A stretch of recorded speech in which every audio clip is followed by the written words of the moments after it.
Arrived. Good morning, Dr. Ishwar. Good morning, Dr. sir. Ishwar. Good morning, sir. Good morning, sir. Good morning. Good morning, Yeah. sir. I hope you are done with your earlier meeting, sir. I heard Yes, that you are busy with WHO meeting. it is continuing. I am because I was yesterday my talk was there, but it has been postponed it today. Just now, Yeah, very nice. We're nice to have. I think we are ready to start. Yes. Good morning, We'll sir. wait Namaskar, for a few namaskar. minutes. Hari Om, Namaskar.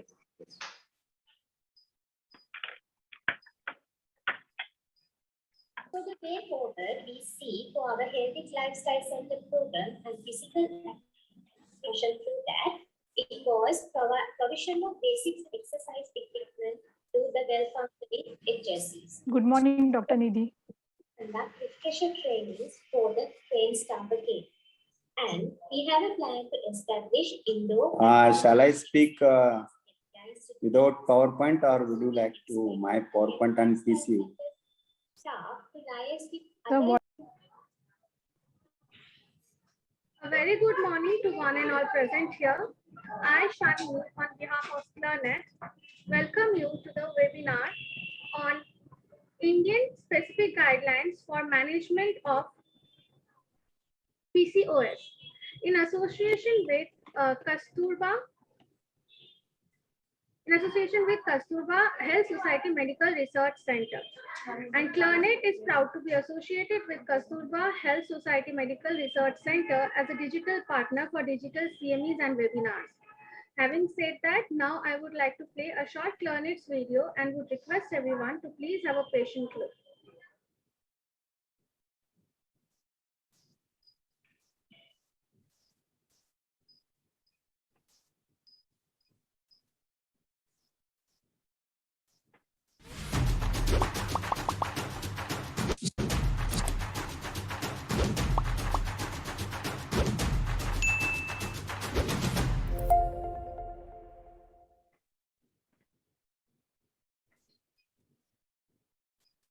Thank you so much. Thank you so much for your patience.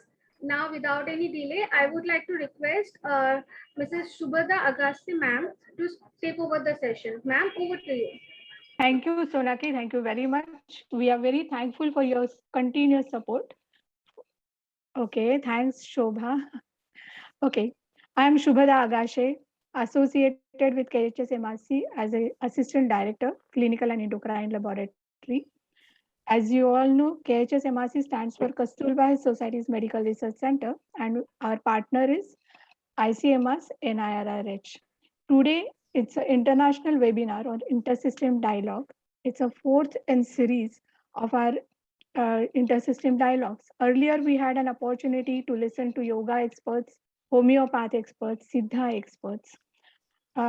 These intersystem dialogues are primarily organized by both these institutes to address a very important and very burning issue of polycystic ovarian syndrome. We are in a process of formulating India-specific guidelines for management of polycystic ovarian syndrome.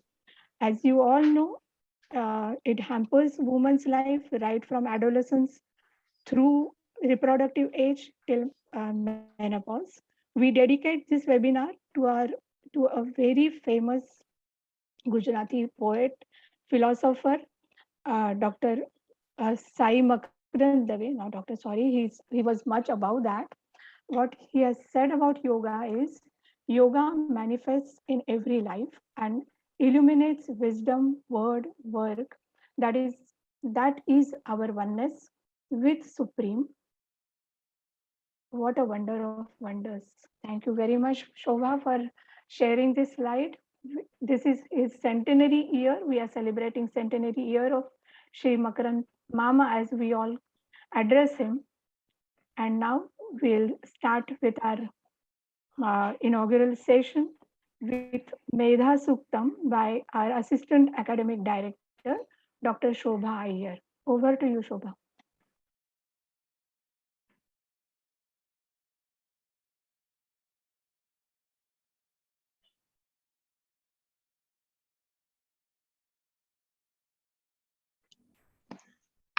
Om एकदन्ताय विद्महे वक्रतुण्डाय धीमहि तन्नो दन्तिः प्रचोदयात्।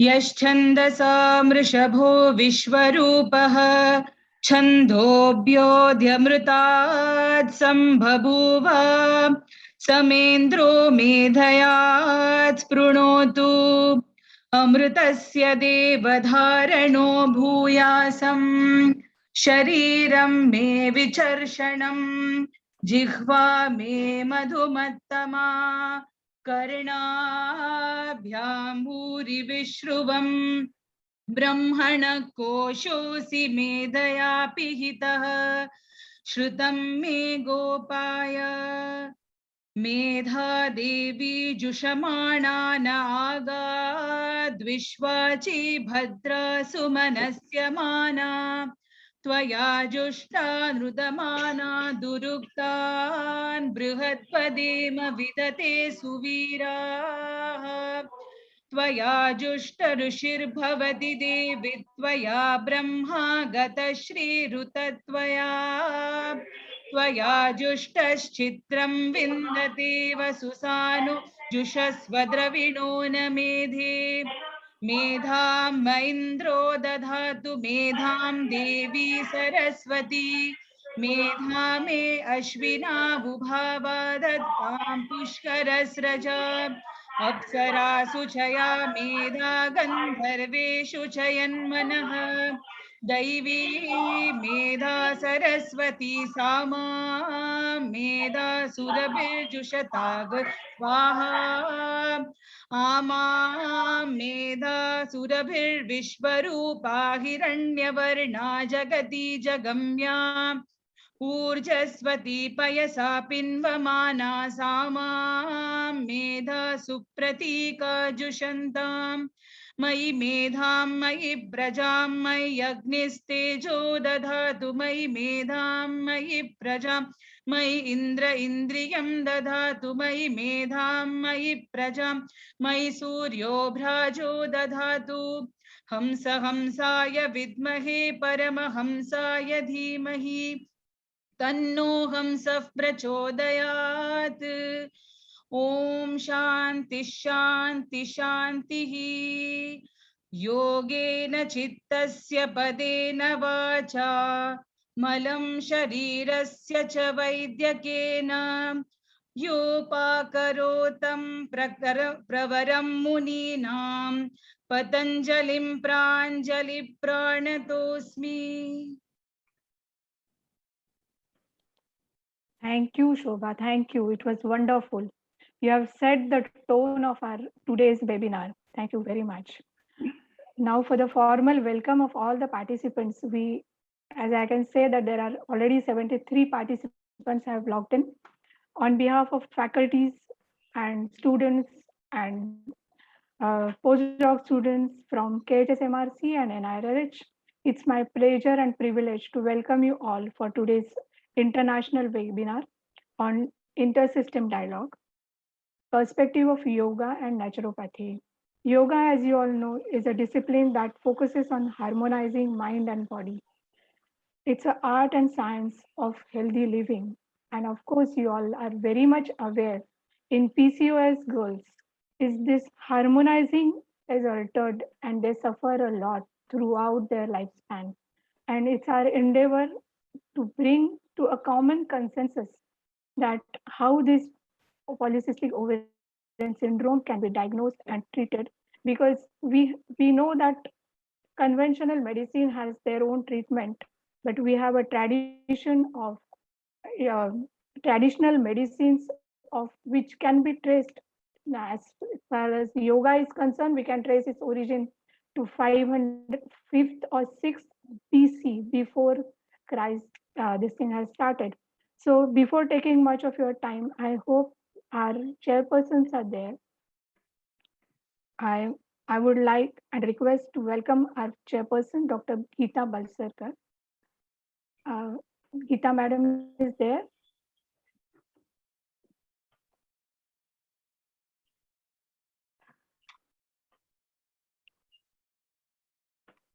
as many of you must be knowing her very well, Dr. Geeta Balsarkar is DGO MBBS, MD OBGYN, DNB OBGYN. Madam works as a professor at GS Medical College and Nauroji Wadia Maternity Hospital. She's a clinical secretary of MOX, vice president of Menopause Society Mumbai branch, president of AMWI Mumbai branch, associate editor, Journal of OBGYN of India, Foxy Journal. Madam has over 18 years of teaching experience. She's actively working on a Foxy project on postpartum IUCD in India, undergoing training for the same, and also she is a faculty member of training program of many such programs. She is a recipient of prestigious Hargobind Foundation for the study of fetal medicine in 2008 at St. George Hospital, London. She is a chairperson of Young Talent Committee of Foxy and associate editor of the journal. I welcome Madam to take a chair. I hope Madam you are there. And our co-chairperson, Shobha. Co-chairperson for this inaugural session is Dr. Ashish Padke. He is MD Ayurveda, MD Psychology, MA Philosophy. He has done diploma in yoga. He is associated with KHS-MRC as Honorary Deputy Director of Division of Endocrine and Metabolic Disorders, Lifestyle Module. Sir has been Associated Professor and ex-Associate Professor and Head of Department of Dravya Guna for more than 10 years. He is associated with many organizations. Few of them are Somaya Sanskriti Pitham, Padma Sambhav Yoga Institute. He is a consultant in many national and multinational pharma companies for last more than 25 years. He is practicing yoga Panchakarma consultant, and he has many publications in national and international journals. He has presented papers in many countries. I request Padke sir to take the co-chair. And with this, I hand over this platform to chair and co-chairperson for the further activities. Over to you, Ashish sir. Yeah. Thanks a lot for very kind introduction. And I thank both the organization, KHS-MRC as well as NIRH, for giving me opportunity to be with all of you and having this great experience. Can I have Dr. Balsekar, madam? Somebody could call, and if she's not there, go ahead. We will continue. We continue. We continue. She's trying to log in, ma'am. Okay. So friends, we are actually going ahead with this very first inaugural session in which we will be having discussion on basic aspects about this PCOS and yoga. And we have got fantastic speakers to share their views with. We have got Dr. Vaidya, Ashok Vaidya and Dr. Rama Vaidya. Then none other than Dr. Ishwar Basavreddy sir from Morarji Desai National Institute of Yoga and Naturopathy, and Dr. Caroline from Australia. So I would, should we wait, madam, for Dr. Balsekar, ma'am? Okay, I think she'll join. We have very little time, Yeah. and we want to do justice to everybody's talk. Okay. So I would request I would like to introduce our first speaker in this particular program, that is Dr. Ashok Vaidya sir and Dr. Rama Vaidya madam. So I'm taking opportunity to introduce all of you our beloved Dr. Ashok Vaidya sir. He is MD in Internal Medicine and Therapeutics from GS Medical College, KM Hospital, Mumbai. And he has done his PhD in clinical pharmacology from Yale University. He is Professor Emeritus to KHS MRC, and he was former research director of our institute, that is KHS MRC. He is a visionary who has given a concept of reverse pharmacology Dr. Vaidya sir was a Merck International Fellow in Clinical Pharmacology at Yale University School of Medicine. Dr. Vaidya is an eminent clinical scientist dedicated to new drug development and scientific research for more than 3 decades. At CEBA Research Center for a quarter of century activity, he was actively involved for drug research, and he has been a consultant and expert to organizations like WHO, CSIR, ICMR, DBT, Ayush, and for the 11th and 12th 5 years plans of India. Sir is a visiting professor at Gujarat Cancer Research Institute, and he has been appointed as adjunct professor at Drexel University, USA. Uh, and our next speaker is, along with him, Dr. Rama Vaidya madam is also going to be there. Can I have her profile? Dr. Rama Vaidya ma'am is MD, DGO, DFP, and PhD in Applied Biology, Ford Foundation Fellow, Biomedicine, Yale University School of Medicine. She is Director, Division of Endocrine and Metabolic Disorder, KHS-MRC. She is Research Director, Reproductive Medicine, BACS Hospital, Consulting Reproductive Endocrinologist, Vasudha Clinic, Santa Cruz. She has established fertilization in vivo model in rabbits for studying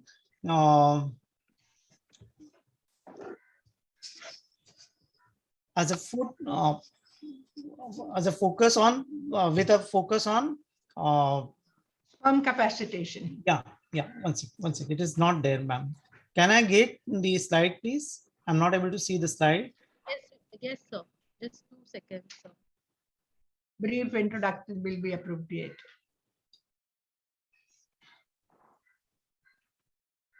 In the meanwhile, I would like to welcome Dr. Geeta. She has just joined. Yeah. Great. Welcome, Dr. Geeta. Yes. I request you to take the chair.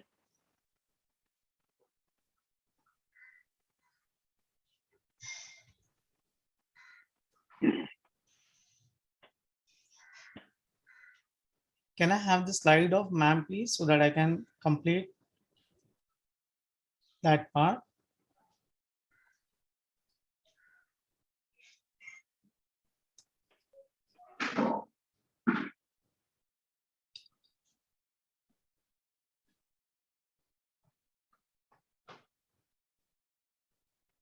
I think if there is a delay, right away, straight away, Geeta, say a few words.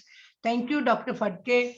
Thank you very much for kind introduction. And I think we go ahead with the program, which is very important. And I was finding on the chat box that Dr. Nilima Kshisagar could not hear properly because of the low volume. How are you doing, Dr. Kshisagar? Nilima Ben? Hello? Yeah? Okay. So go ahead, please. Yeah, Dr. Geeta ji, please have your remarks, opening remarks.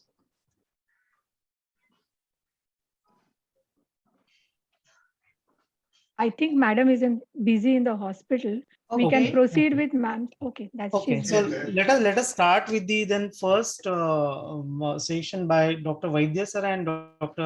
Rama Vaidya ma'am. Okay.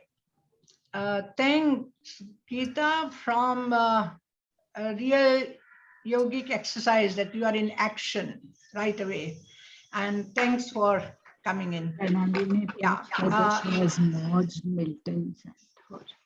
Yeah. So shall I start with the Before permission of the madam you chair? start, Yeah. I request all the participants and panelists to please keep your mics on mute, please. Yeah. So good morning, respected chairpersons, Dr. Geeta and Dr. Phadke. And I'm extremely thankful for the organizing committee of this international webinar. When I say that, well, am I a part of it? I think most of the work has been done by the organizing committee, and none other than Dr. Ashish Phadke, who is an yoga expert, Dr. Satish Pathak sir, from with his vast knowledge and experience from both conventional medicine and yoga. And so it's a great thing that this organizing committee has chosen us and given us this opportunity to speak on yoga. Is it a therapy or is it a lifestyle for PCOS? And before I speak on that, my thanks to also Dr. Caroline E. and Dr. Vibhuti and Subhada and Shobha Madam for taking up this responsibility of organizing an international webinar for India-specific guidelines. And is it that how the yoga and naturopathy has played a role for this area of looking into the PCOS? With that, those words and thanking, I would like to straightaway go to my talk. And many thanks to the co-author who is here, Dr. Shukvaidya, who has continuously guided me throughout life for how yoga has to be interwoven in daily life. So may I have the next slide, please? The next slide. I want it done in the next half an hour. Tell her that. Shobha, unmute. Shobha, mute yourself. Shobha, Dr. Shobha, madam. Yeah. Okay. So we know that there is a galloping prevalence of PCOS, and it's a major public health issue. But who is treating this heterogeneous disorder with a wide spectrum of clinical manifestations that you see on this carton? Dermatologists, gynecologists and reproductive endocrinologists, or medical endocrinologists, radiologists. Who is treating? Because it has a spectrum of clinical manifestations in each super specialty. And I would not go into the details, but most important, have we forgotten one area? And that is the psychological issues related to this. Is anxiety, depression, psychosexual, psychosocial, are these primary? Are these secondary? This is a mute question, and maybe we'll be able to. And I also want to clear one part of my introduction. I was introduced as the first one to look into, yes, very early we have looked into, but I must thank who's another person who, Dr. Nidhi Chaudhary, who also did it in 2011. And in spite of her personal tragedy in the family, today she's with us. And Nidhi, many thanks for your presence here. Extremely thankful for that. Yeah, next slide, please. Now, very important, is intersystem dialogue really required? We think that it's a prerequisite to integrative healthcare. And if at all Government of India is thinking about one nation, one healthcare, then it is time, high time that we start an in-depth intersystem dialogues. And KHSMRC and ICMR and IRH.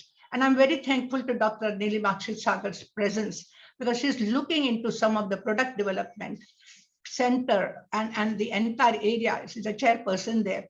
And she is also very carefully looking into that how PCOS can be and how we can develop India-specific guidelines. And we cannot forget the Ayush systems of medicine, and each one is also looking into the treatment of PCOS patients. And that Vanita Suri has very rightly expressed that.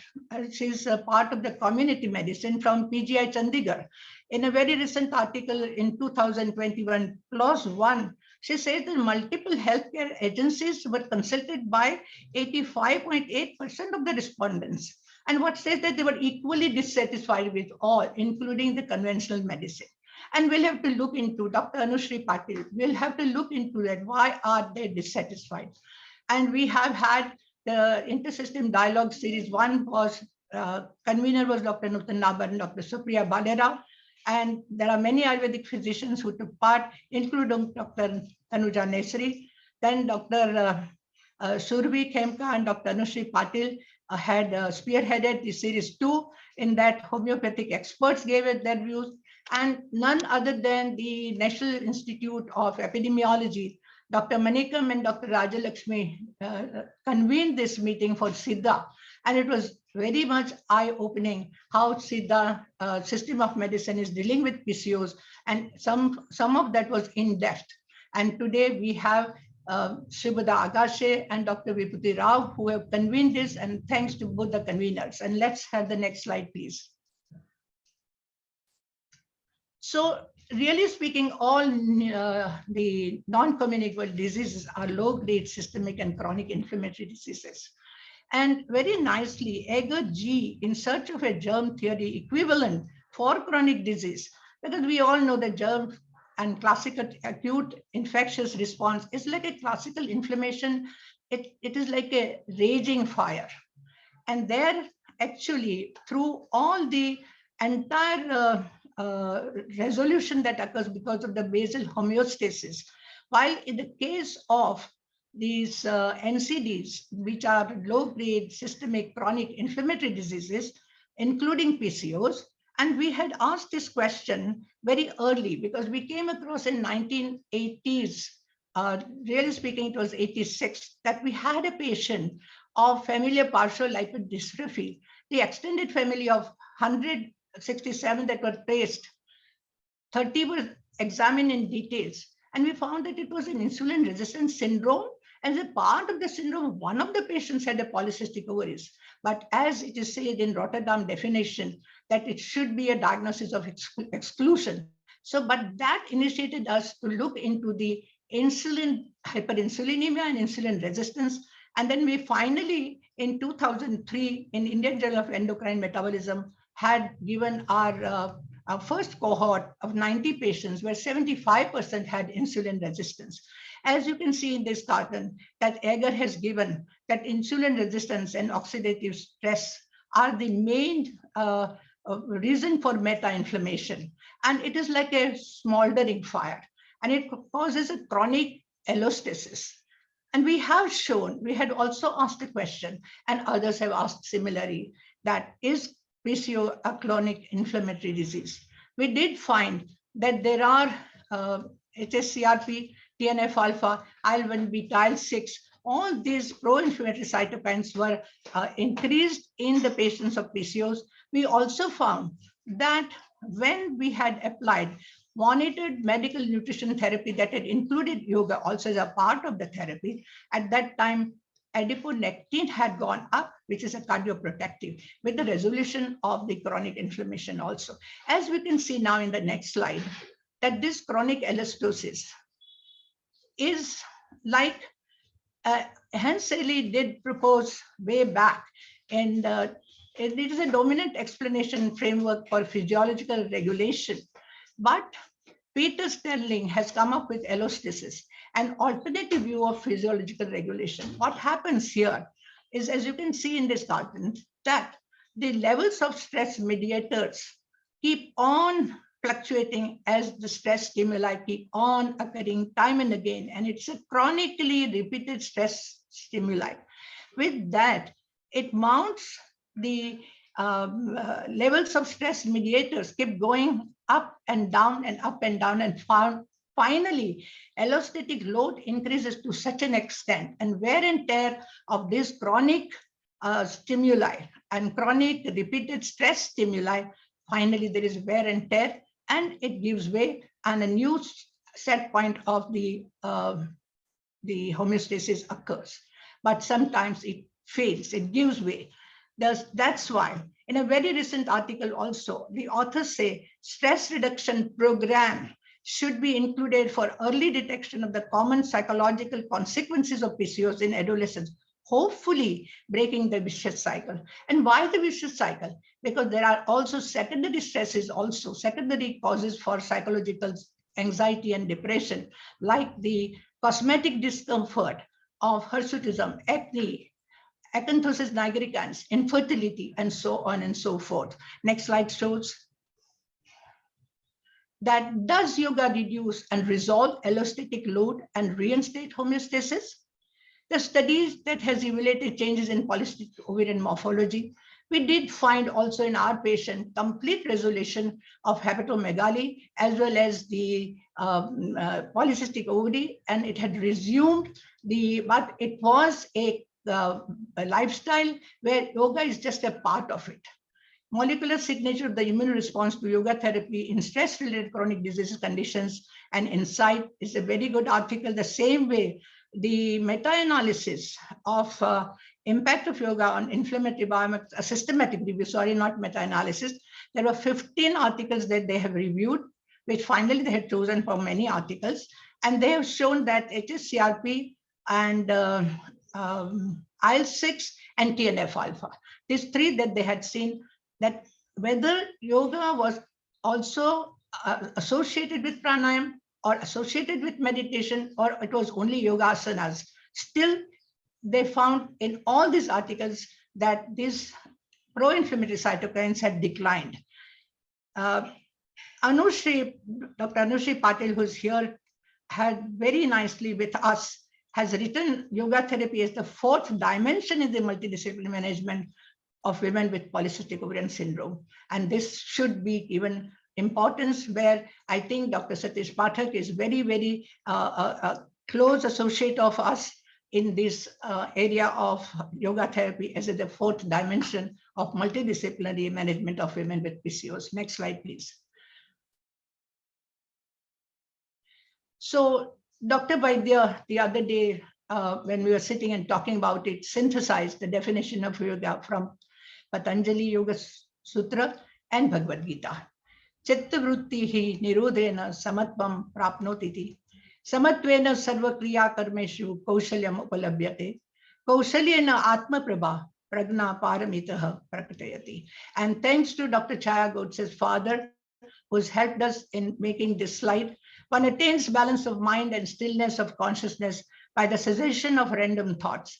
With such consciousness, one achieves excellence of skills in one's actions. Such an excellence brings glory and manifestation of intuitive intelligence. Next slide, please. The next.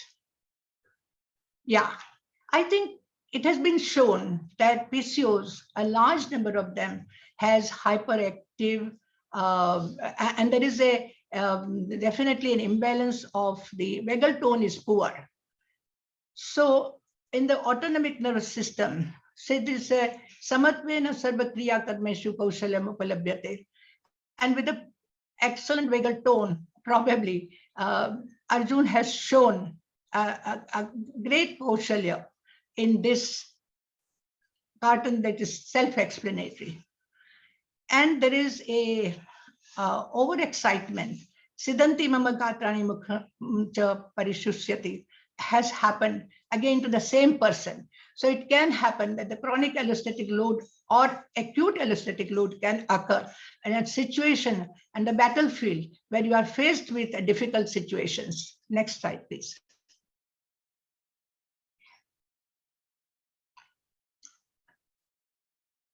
So a century of research in the science of yoga, 1921 to 2021. In the year 1921, Swami Kaulyanandji started research in physiological, psychological effects of yoga. He was inspired by Sri Madhavadas Ji, his yoga preceptor. Later, he established Kaivalyadham for research in yoga. And it was very interesting story that we got a chance to read.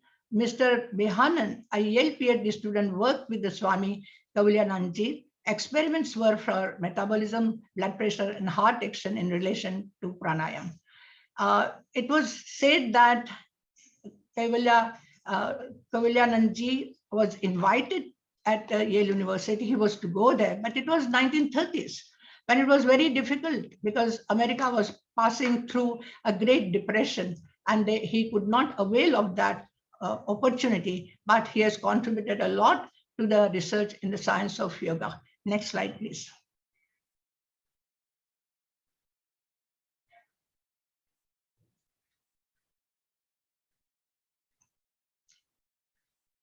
Wonderful article.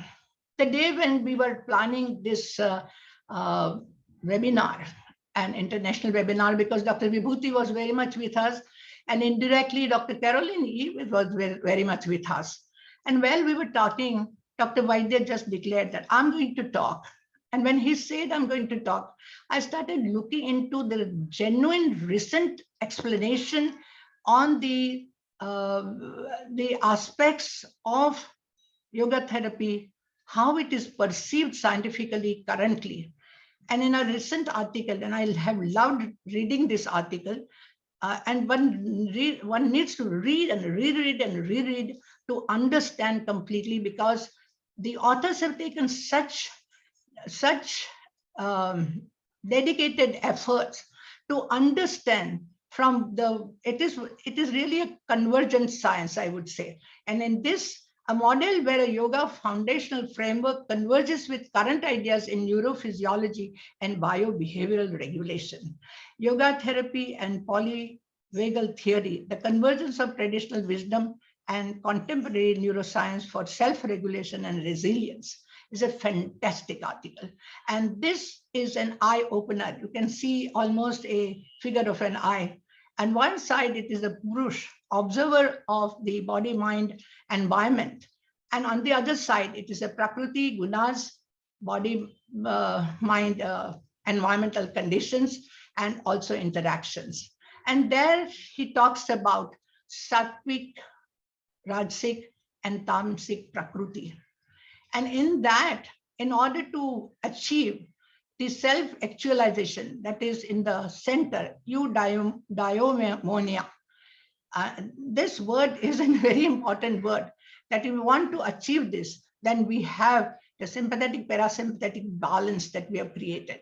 And that balance remains, which, yes, goes up and down. And the sattva, and in that, it's very nicely ventral vagal complex has been explained. Today is not the time. I have only very few minutes left, perhaps. And Rajasic is with a sympathetic. And sympathetic overactivity has been shown in the patients with PCOS. It is probably an integral component, as much as you say that there is a chronic inflammation and there is insulin resistance, and that actually activates. So is it primary component? Is sympathetic overactivity is a primary component, and sympathetic parasympathetic imbalance, is it a nature of the, and we will have to look into that every time that we see any patient, we should do that. So with that, the next slide. The next, please, the last one. Sai Makrindave, a visionary poet prophet, and his birth century also. In order for us to accomplish this harmonious movement to understand cosmos, we have to do two things together. We have to calibrate our inner laboratories. I always say that always start any talk with Om, at least say Om. It is a question of collectively calibrating our inner selves so that we are mindful of what we talk to each other. It's a dialogue. And to study words of our great masters. One way would be to organize group meetings and invite the persons who have gone through experiments and experiences. This is an adventure in consciousness. This is a kind of awakening. Without pure awareness, we will be stuck in twilight region. What is called peak experience is always combined with love, compassion, friendliness, and goodwill towards others, to all. And so, with the Ayurvedic systems of medicine and conventional systems of medicine, we all from biomedical field are dedicated to see that and have dialogues, and no cross-pathies is looked down upon, but try to understand. And with these words, this was my last slide. Thank you so much for patient listening.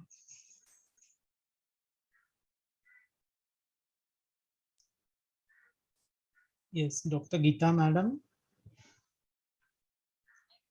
May I have Dr. Geeta, ma'am?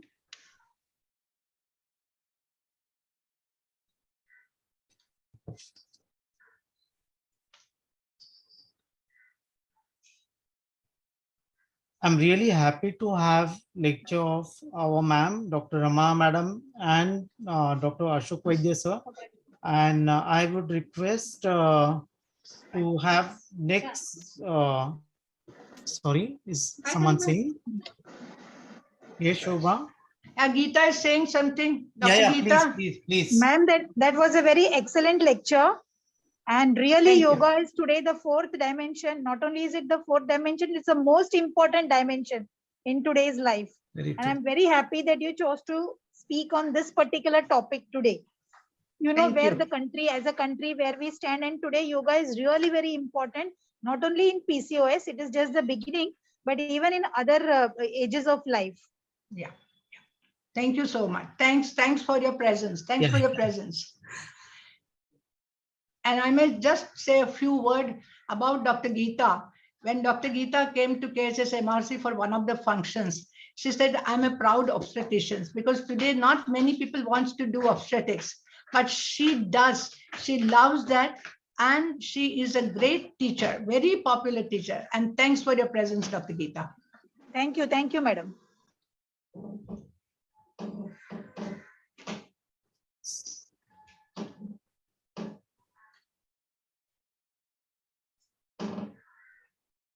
Shubhada.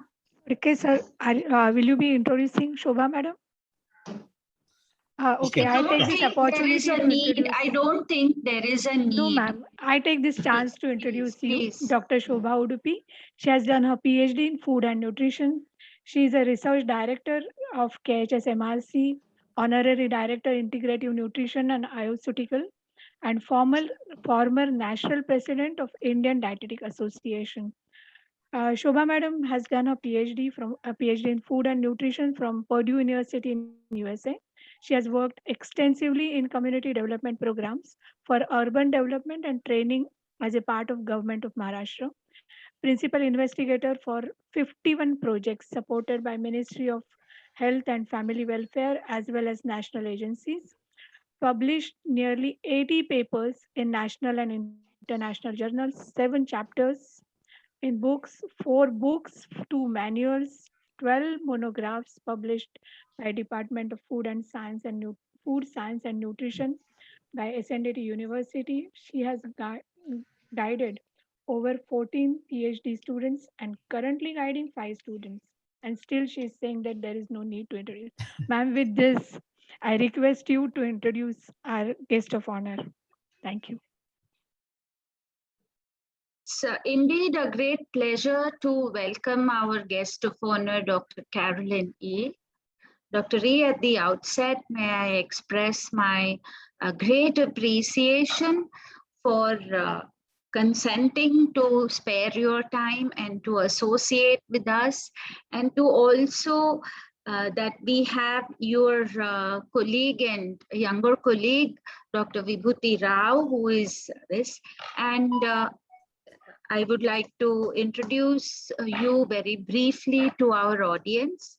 Dr. E is a doctor. She has also done applied science and Chinese medicine, has also got her PhD degree. She is a senior research fellow of the JACA Foundation. She has many achievements and awards to her credit. She has been awarded the NHMRC Center for Research Excellence in Women's Health and Reproductive Life, a grant in 2021. She also has received grants from Cancer Australia for supporting people with cancer, and a grant for looking at traditional medicines from the Australian Traditional Medicine Society, as well as from the Cancer Council, New South Wales. I think with the person who has who is so well qualified and who has such extensive interest in women's health and in their reproductive life, as well as in traditional medicine, it is but natural that we would look to you for a very interesting and enlightening talk. And we also hope that we will continue our collaboration and relationship in the future for in the interest of women's health across the world. Thank you so much. And I now request you to speak, please. Thank you. My role is over. Thank you very much, Dr. Udupi, and thank you so much to the KS MRC and the ICMR and IRRH for inviting me to this intersystem dialogue. I am truly really very honored and also really humbled to see, I guess, it's a really fantastic opportunity for me to see the true integration that can happen. It's just thrilling to see MDs and and obstetricians, really advocate for the important role of yoga. I'm so excited. I think we can really learn a lot from you in Australia. So I think I will take this back to my colleagues, to our research institute, because I think you are really doing some innovative work, and I commend all your efforts in this area. I would like to talk to you today to, I guess, provide you an evidence update for clinicians. I know that majority of people attending would be from the biomedical field, and this is taken from a talk that I gave to GPs. I was asked to present a talk on natural therapies for women's health, and also together with my colleagues at the Monash Centre for Health Research and Implementation, we've recently had a narrative review published that outlines a lot of the evidence that I will be presenting today. So I'm really happy to share that with the institutes when that is published. So I'm going to start with the role of probiotics, and I was really interested to hear Dr. Vaidya talk about, meta-inflammation. I completely agree. This is a very important concept in PCOS that we are only starting to address. Now, we know that women with PCOS have reduced gut microbiome diversity, and so this will actually increase the risk of systemic inflammation from the intestinal permeability.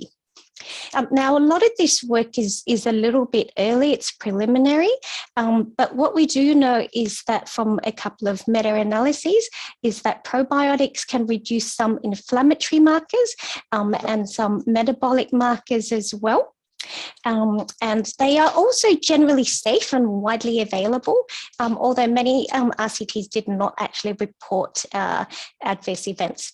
And usually the adverse events are very minor, but I think if a woman has immunocompromised, then I would avoid prescribing probiotics just in case.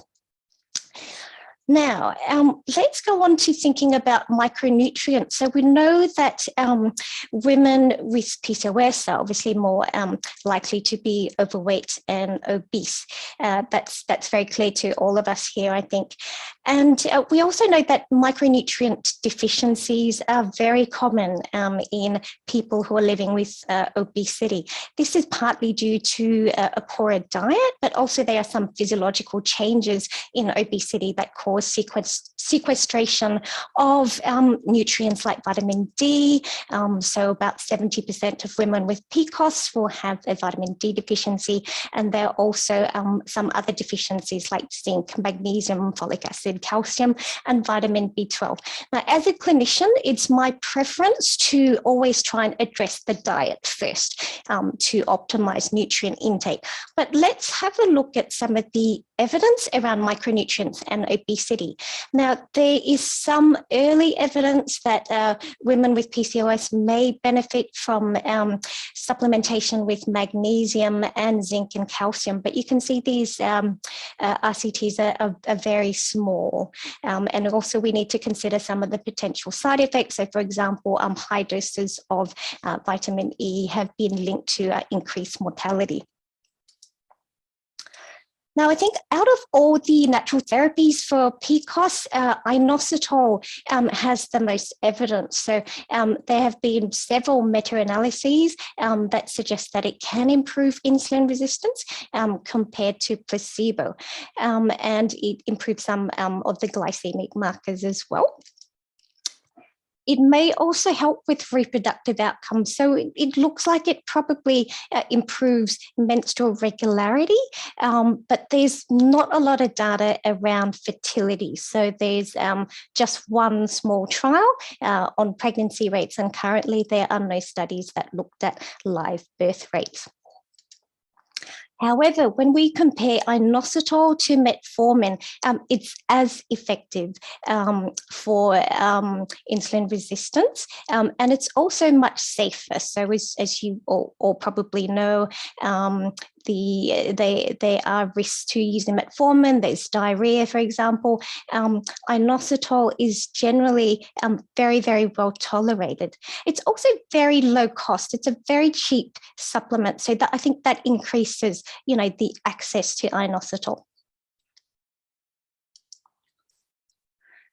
Now, for other nutraceuticals, so again, going back to the concept of inflammation. So N-acetylcysteine, or NAC, is an antioxidant, and it can improve insulin secretion. And it's generally also very safe, so important to know as a clinician. It seems like it can have some metabolic and reproductive effects. So, for example, it reduced BMI and testosterone, but there was no difference for insulin levels, and it may also help with pregnancy and live birth rates, but it's not as effective as metformin for this. Now, and then there's some smaller trials for some other nutrients. So I think these are possibly beneficial. So vitamin D may improve insulin sensitivity. One trial of coenzyme Q10 also improved insulin sensitivity. And then a very small trial on melatonin suggested that sleep quality and anxiety, which as Dr. Vaidya highlighted is extremely important and I would say neglected in women with PCOS. So there are some nutraceuticals that don't seem to be beneficial and are possibly harmful, so I would avoid these. So chromium didn't seem to have much of an effect on insulin resistance, and it actually raises androgen levels. Resveratrol didn't make any difference to fertility rate in one small trial, and omega-3 fatty acid showed no difference compared to placebo for insulin resistance. Now, what about herbal medicine? So there's some early, I guess, preliminary evidence on some herbal medicines, and there's the most evidence probably for cinnamon, which has some effects on the metabolic markers, but unfortunately, no effects on weight and BMI. There's been a couple of RCTs done on curcumin and on sage extract, and again, these would work as antioxidants and would work to reduce inflammation. Unfortunately, there's insufficient evidence currently to support the use of Chinese herbal medicine for fertility in women with PCOS. Okay, so I am a traditional Chinese medicine practitioner as well as a MBBS, and so my passion is on the use of acupuncture for PCOS. And I was also really excited that Dr. Vaidya talked about the importance of looking at sympathetic tone and the balance between parasympathetic and sympathetic nervous systems in women with PCOS. So certainly there has been quite fundamental research done that suggests that acupuncture may actually help by reducing sympathetic tone and increasing parasympathetic tone. So I think that's really, really interesting. There have been a lot of studies looking at fertility, and they show that there are improvements in menstrual regularity, but there are no improvements so far on pregnancy rates.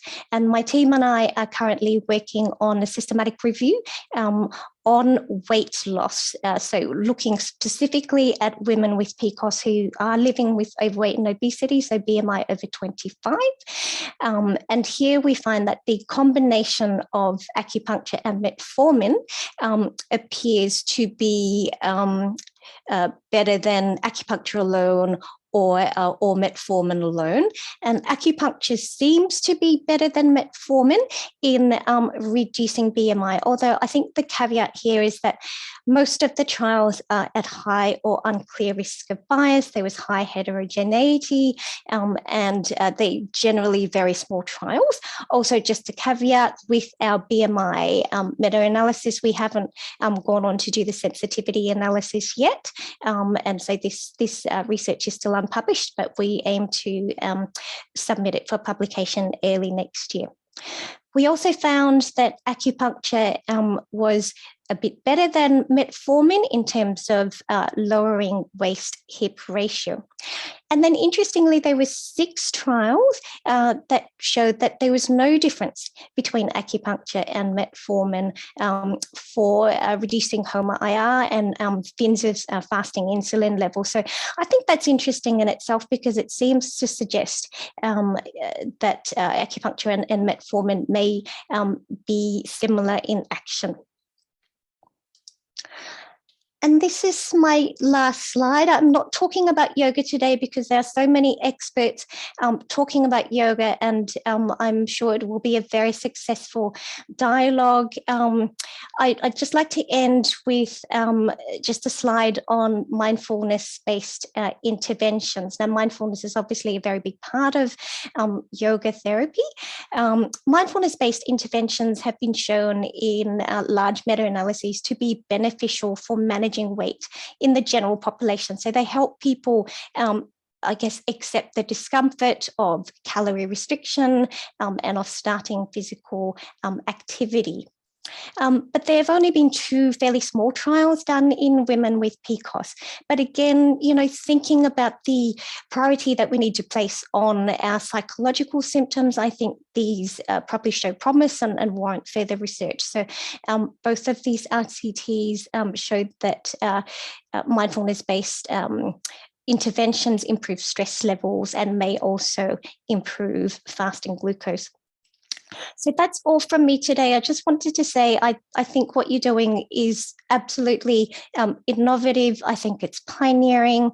I'm so inspired by the work that everyone is doing today. I'm very sorry I can't stay for too much longer, but I'm really happy to share my slides with everyone and really looking forward to an ongoing collaboration. Thank you so much to everyone who convened the inter-system dialogue.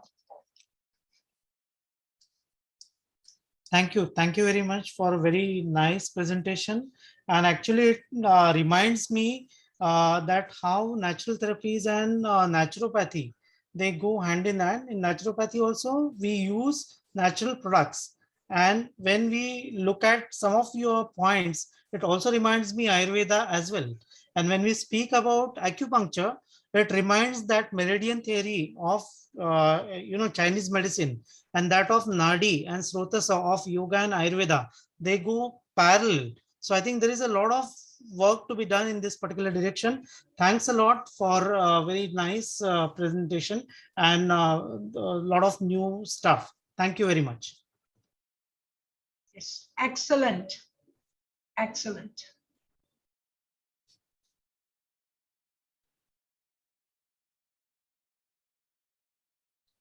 Now we will go ahead with our next speaker, none other than Dr. Ishwar Basavareddy, and I take opportunity to introduce him.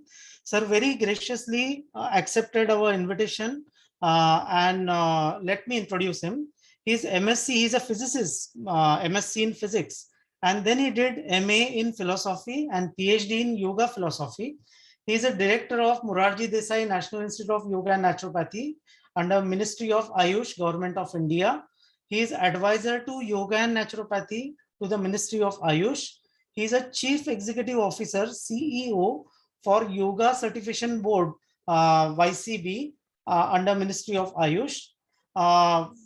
He has more than 30 years of professional experience in yoga education, therapy, and research. He has imparted yoga training and therapy to more than 1 lakh people, all of all sections of the society, and has participated in more than 400 national and international conferences, seminars, and presented research papers and delivered more than 1,200 lectures or lecture cum demonstrations in India and abroad. He has established preventive healthcare units of yoga, 20 CGHS dispensaries at Delhi and NCR. He is a member of several national and international committees or bodies such as UGC, NCTE, NCERT, CBSC, SAI, AISC, ICCR, ICMR, Railway Board, and so many others. He is an honorary professor for India China College, Kunming, China, and many more to his list. He is a founder secretary general of Indian Yoga Association, a self-regulatory body of leading yoga institutions in India. He is a master of the ceremony, giving yoga instruction to many dignitaries, including our Honorable Prime Minister of India at Rajpath, New Delhi, Ramabai Ambedkar Stadium, Lucknow, Forest Research Institute ground, Dehradun, and Prabhat Tara, Ranchi, Jharkhand, on the occasion of International Yoga Day.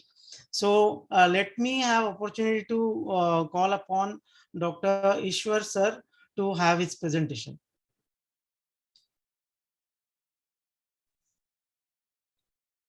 Namaste sir. Sir, you are unmute.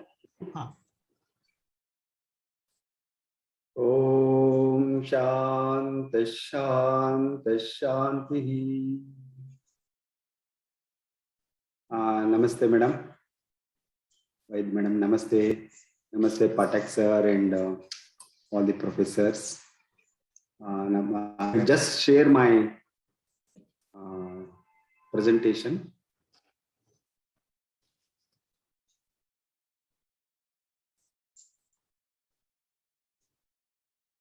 I hope you all see the presentation.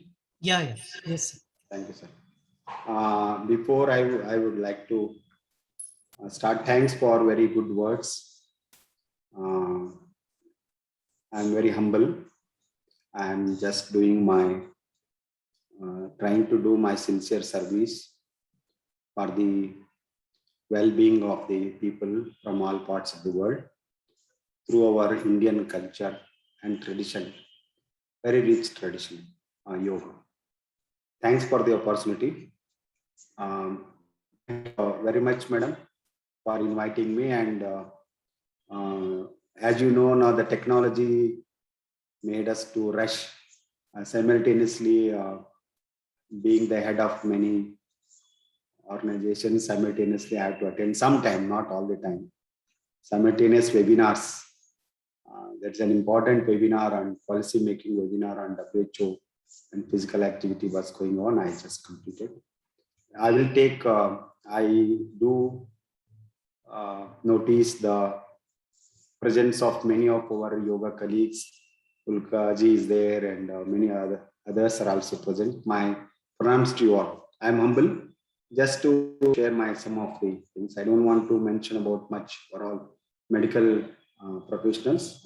Most importantly, yogic lifestyle, a form of holistic mind-body medicine, what is nowadays known globally, is known to reduce stress and sympathetic tone and helps in the management of PCOS. So I have mentioned only 3 points taking from our quote from our Honorable Prime Minister of India, addressing to the United Nations on 27th September 2014, where he mentioned yoga is an invaluable gift of ancient Indian tradition. It embodies a unity of mind and body, thought and action, restraint and fulfillment, harmony between man and nature, and a holistic approach to health and well-being. Very comprehensive meaning and utility of yoga has been given. And we all know that world has changed after that declaration of International Day of Yoga. On 21st of June every year we are celebrating. And this one, these things has been helped to growth of yoga exponentially during last 7 years. UN, United Nations mentioned in its citation that yoga provides a holistic approach to health and well-being. Because I do know, being a member of WHO and UNESCO, etc., whenever they adopt any one definition or a quote or any this thing, we have to provide a lot of evidences for them. Otherwise, they will not accept it. So I'm very happy that these two have been accepted by the United Nations in its citation. You can see it is a holistic approach to health and well-being. It brings harmony in all walks of life, and thus is known for disease prevention, health prevention, promotion, and management of many lifestyle-related disorders, including the PCOS. stress and obesity, influence of stress and obesity in the PCOS. There is a strong relation between obesity, stress, and PCOS. Approximately 50 to 60% of women with PCOS are obese or overweight. It is believed that both the genetic predisposition and lifestyle factors contribute to the etiology of PCOS. Altered lifestyle that includes high-calorie diet and lack of exercise resulting in obesity or overweight, and insulin resistance, which has been well recognized as an exacerbating factor for PCOS. There are studies suggested that chronic stimulation of sympathetic activity, a result of stressful lifestyle, can induce dysregulation of hypothalamus pituitary ovarian axis (HPO) axis in women with PCOS. Due to stress, cortisol levels becomes very high, which are called stress hormones, and it is one of the major cause of fat storage and gaining in the weight. So most of the time I present this slide, and exactly yoga helps us. Whenever we practice very classical half an hour yoga, only 30 minutes of yoga, anybody, including the men suffering from the PCOS, it reduces stress. Once the stress is at the zero level or in the reduced state, and there is increased mindfulness, which helps to improve the calm and quiet mind, always helps for the improved metabolism. This is very, very important. That improves the quality of sleep and relaxation. When these two are taken place, then there is a feeling of well-being and positive health. And this slide has been prepared with on the basis of many evidences. Now, yoga is a complete prescription for the healthy body and mind, which can destroy the root cause of PCOS, and that is stress and obesity. Yoga leads to better quality of life in the PCOS. Daily yoga for 30 minutes. I prefer 40-45 minutes. So if people don't get it, nowadays we are coming up with many modules. Let us practice 30 minutes in the morning and 15-20 minutes in the evening. Pranayama and relaxation techniques. In the COVID-19 conditions, we recommended that to the medical professionals, and we come up with a very, very encouraging results. Therefore, 30 minutes of yogasana, dhyana helps in weight reduction and stress management, which ultimately stabilize the normal function of pituitary ovarian axis and in the management of PCOS. I don't use the word cure. Effect of yoga in the PCOS. Research study shows that regular yoga practice.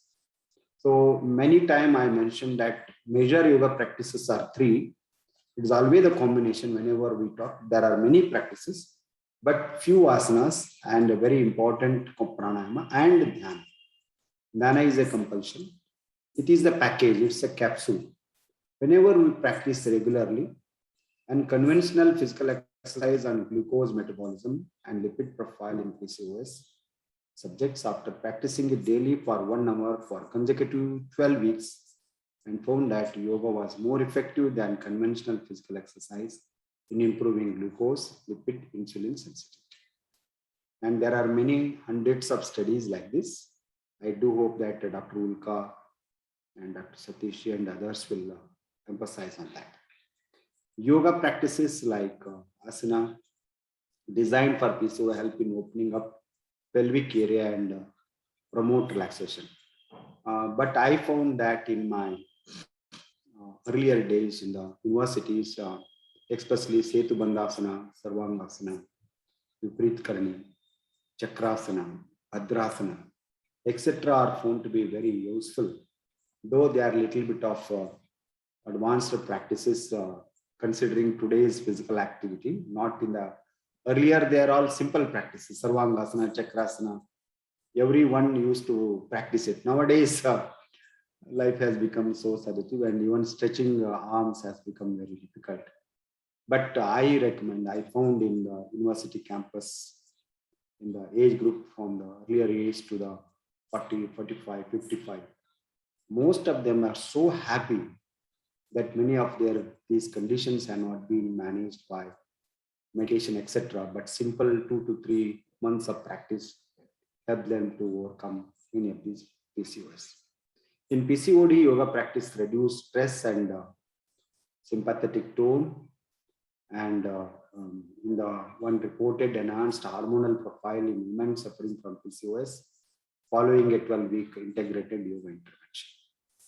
Yoga practices reduce the stress and anxiety and thereby balancing the HPO and HPA axis. And yoga intervention at significant lower free testosterone levels. Yoga can also have a positive impact on insulin and cholesterol levels in women with PCOS.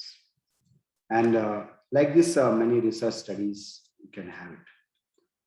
Alterations in brain waves, basically an increase in alpha waves and decrease in serum cortisol level was observed during the yoga intervention.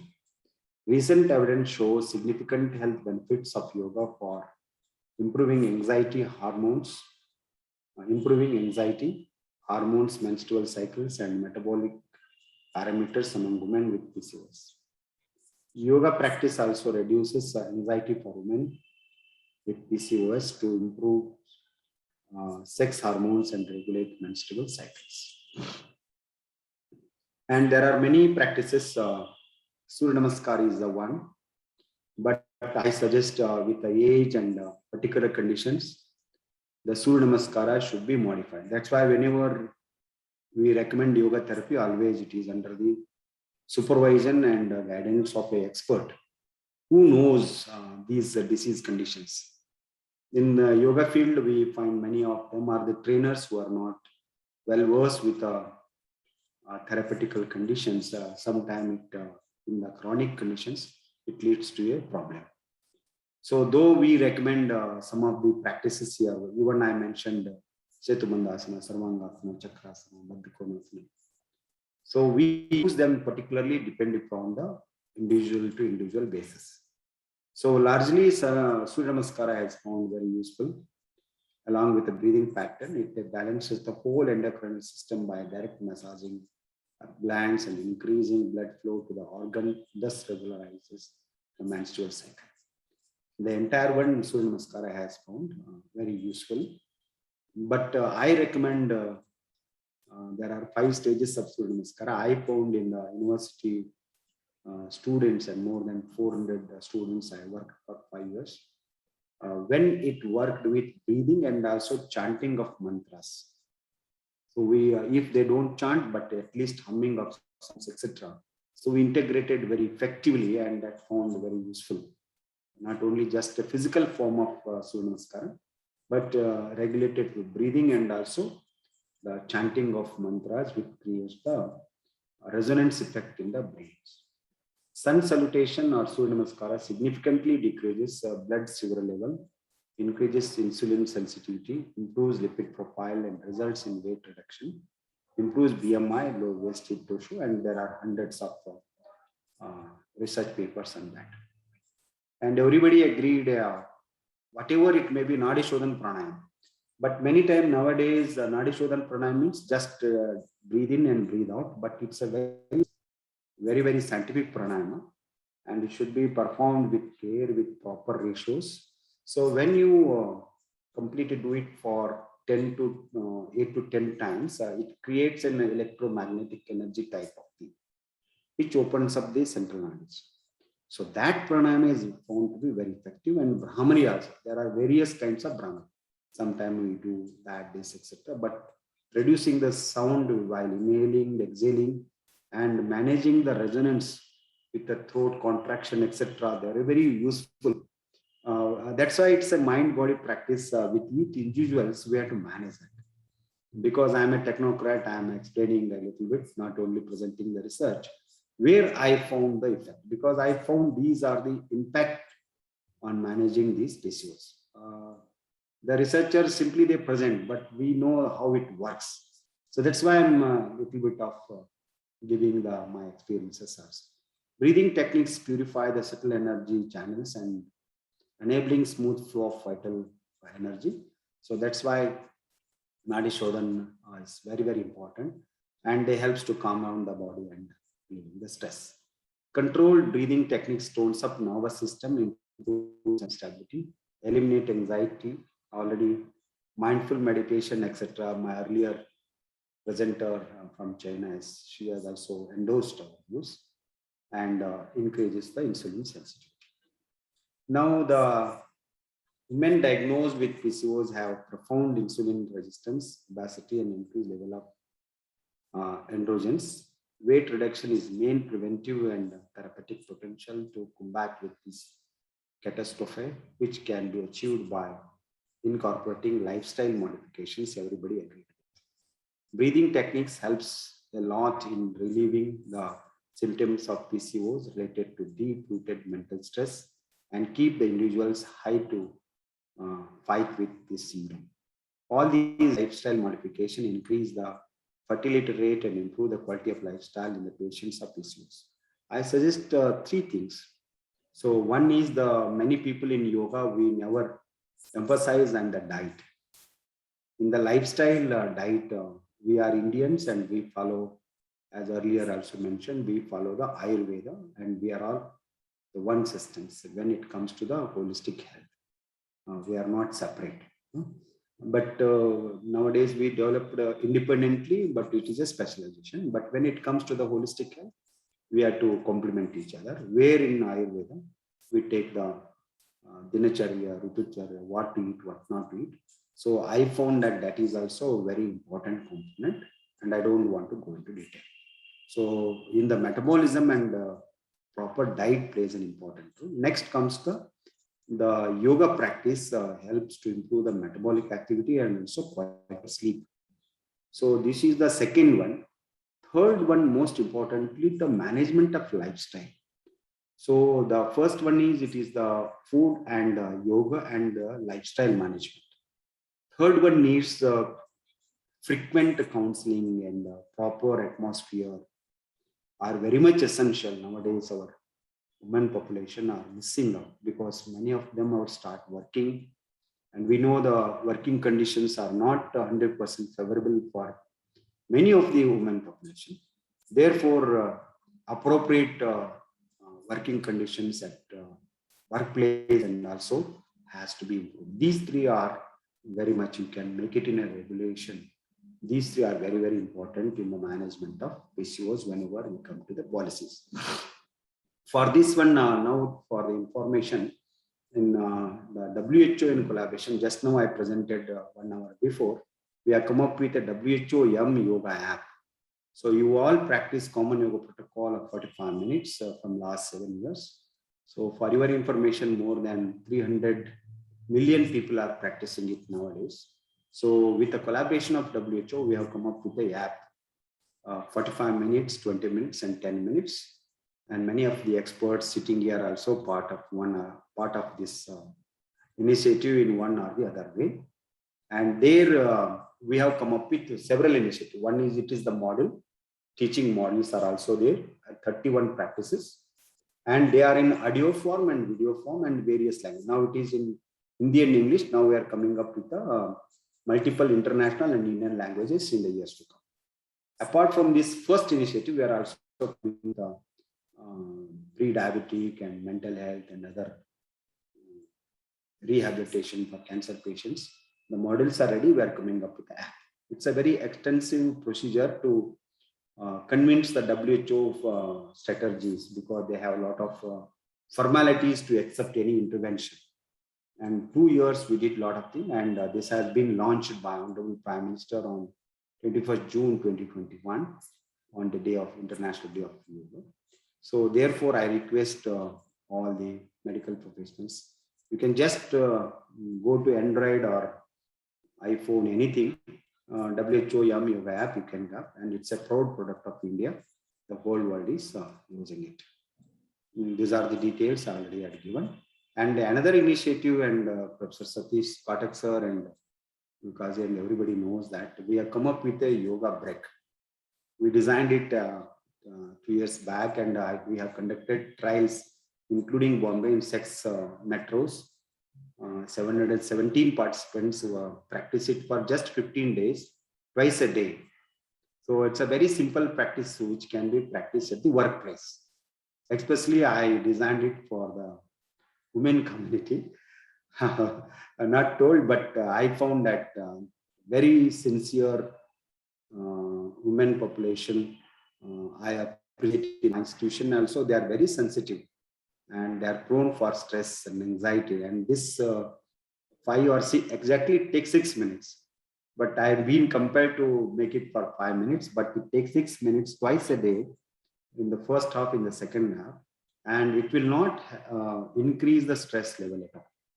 If you practice it every day and twice, and whatever the stress it is accumulated, it will help to disseminate it. It's a simple practice. I'm not exaggerating, and I'm very proud, and this works well. Please, if you don't have time for nowadays, earlier when I start my yoga, 1.5 hours was very less. From 4:30 to 6:30, 2 hours if I don't practice yoga. So I don't say that today I have not practiced yoga. Nowadays, even if you practice 5 minutes and do 10 rounds of Anulom Viloma, so you found, yes, today I did yoga. So this is the lifestyle, and this is the emerging situations. We are all aware of it.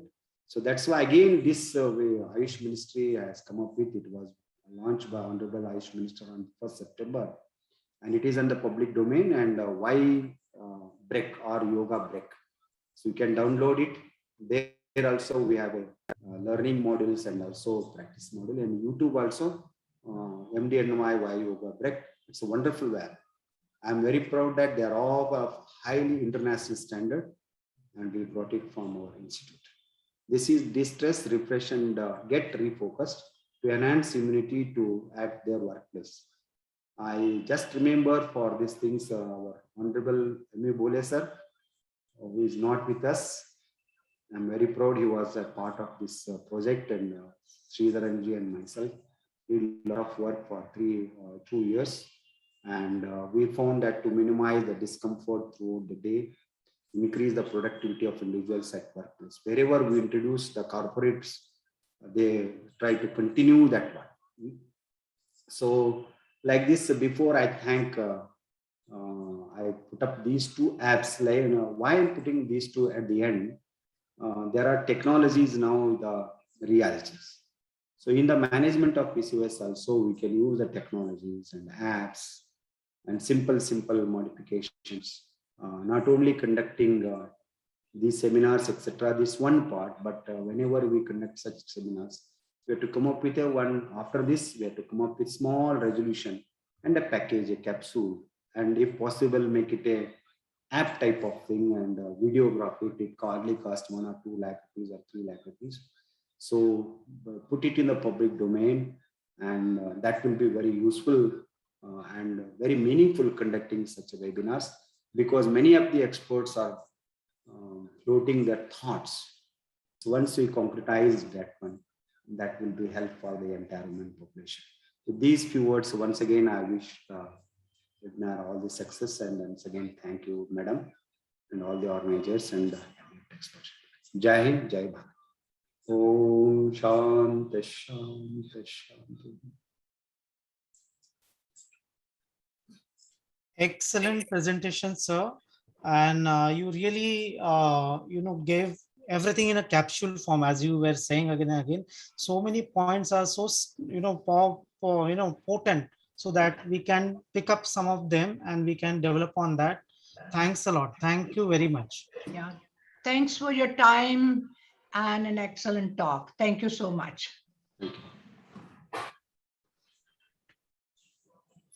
Dr. Geeta, madam, are you there?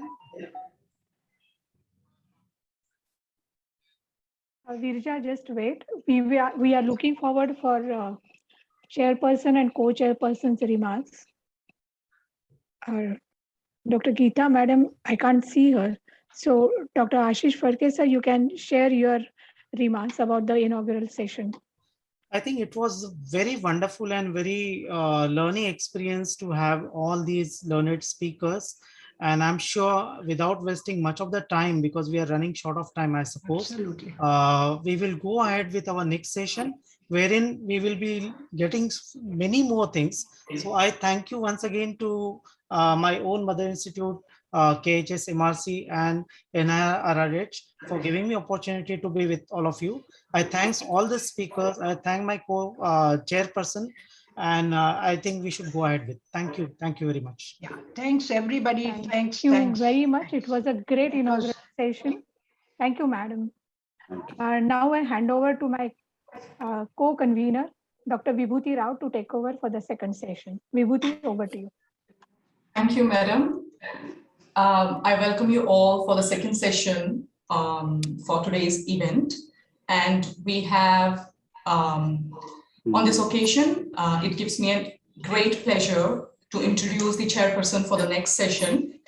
We have two great scholars and eminent practitioners from medical and yoga field.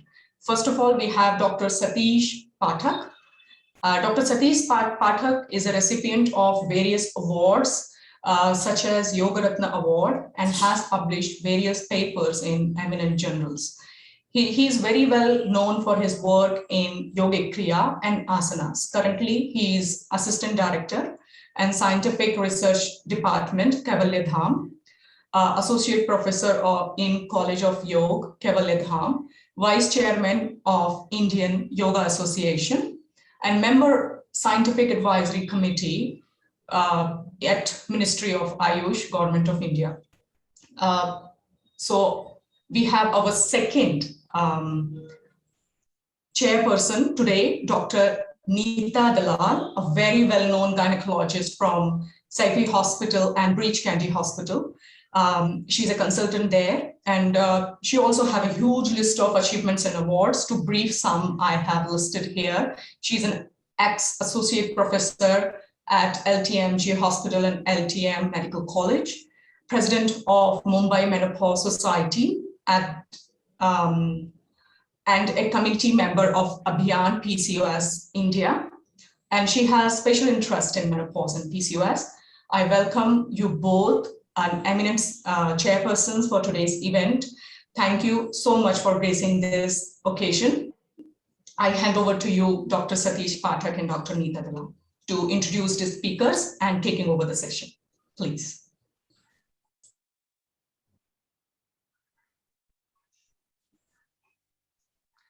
Unmute yourself. Thank you very much, Dr. Vibhuti Rao. I request to put the slide of Dr. Nidhi so that I will introduce her. The first speaker in this international webinar on intersystem dialogue on PCOS, Dr. Nidhi Chaudhary. I am happy to introduce her. She has done PhD in yoga, and she is yoga consultant at Suruda Clinic, Bangalore, India, and also a yoga researcher. She is CEO of Yoga Plus India, Bangalore. She is also director for Yoga Fame Buddy Private Limited, Bangalore, and she is also academic director of Adhyatma Yoga, Bangalore, India. She has got a lot of achievements. She is a yoga practitioner for more than 2 decades and has studied from Iyengar Yoga School. She has guided doctorate students for projects such as yoga for obesity, cardiac rehabilitation after myocardial infarction, allergic rhinitis, and acupressure with yoga for common elements. She is international. She has toured internationally at USA and Singapore for conducting yoga therapy workshops. She has presented her work at several international conferences like International Conference on Traditional and Alternative Medicine and the Congress for International Diabetic Federation. She has received integrative medicine program and research training from MD Anderson Cancer Center, Houston, Texas. Dr. Nidhi was instrumental in planning and execution of the first International Yoga Day with Government of India. With that introduction, I invite Dr. Nidhi Ram to talk on yoga management of PCOS. Thank you very much, madam. Thank you, Dr. Satish Pathak. I would like to share my presentation.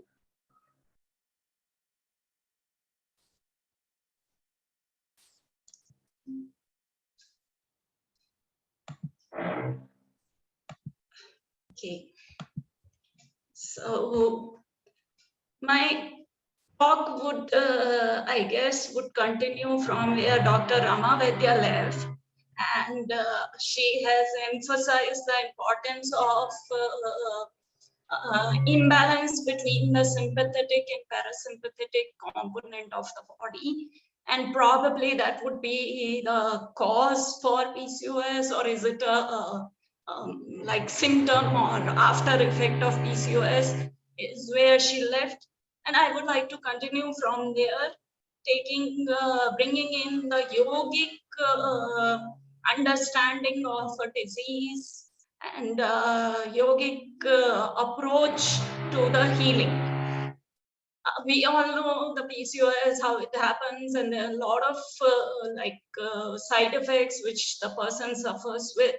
Some of them are physical, but there's a lot of psychological component to it. The person suffers with anxiety, low quality of life, depression, distress, and as my research was with the adolescent age group, I saw a lot of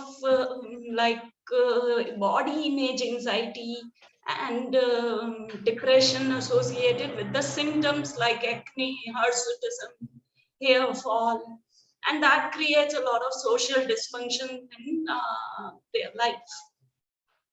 What is the cause of PCOS and how do we look at it? Please. Dr. Nidhi, you want to share your slides? Full screen. Full screen, share your slides. Full screen. Yeah, now it's there. Thank you. Thank you. You have to put it in a slideshow mode. Full screen. Okay. Yeah, that's the button where you were clicking. Right. Yeah. Madam, namaste. Shall I take a leave if you are permitted? Please, Madam? thank you very much for joining us. Thank you very much. Yeah, thanks for your presence. Thank you, sir. Thank you. Nidhi ma'am, you can click on that icon. You had just gone there. Sorry? You have to put on a slideshow pattern. I did that. No, you will have to reshare your screen, entire screen, not just the application. Okay, let me come 1 second. You can stop sharing and reshare it if you are having any problem. Yeah.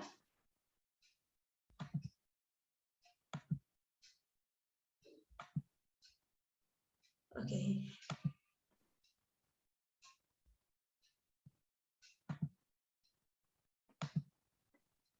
Is this okay? Yeah, now we can see full screen. Thank you. Thank you.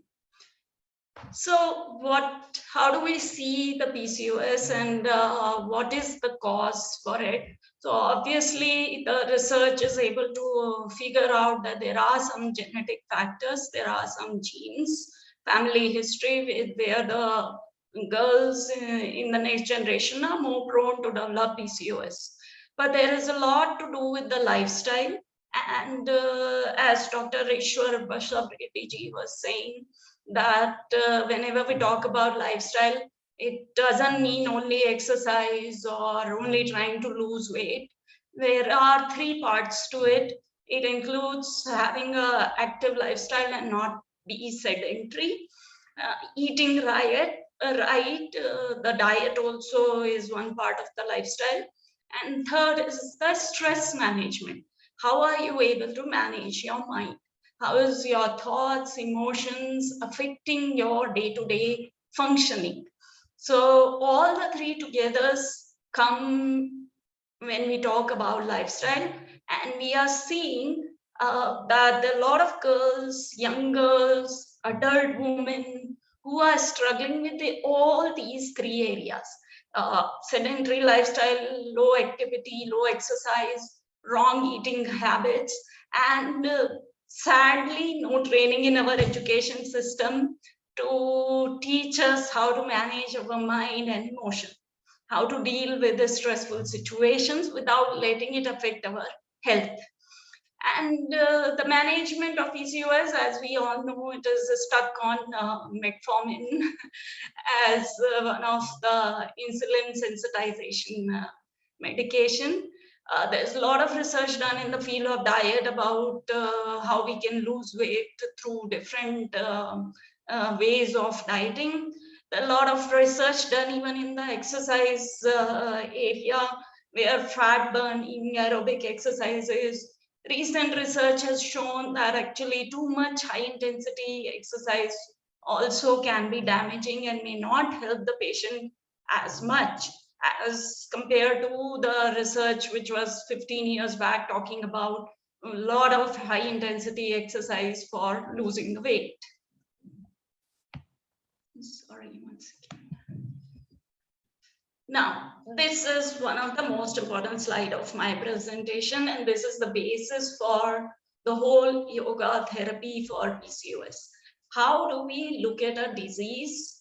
How do we look at a person who is getting affected by some medical condition or disease?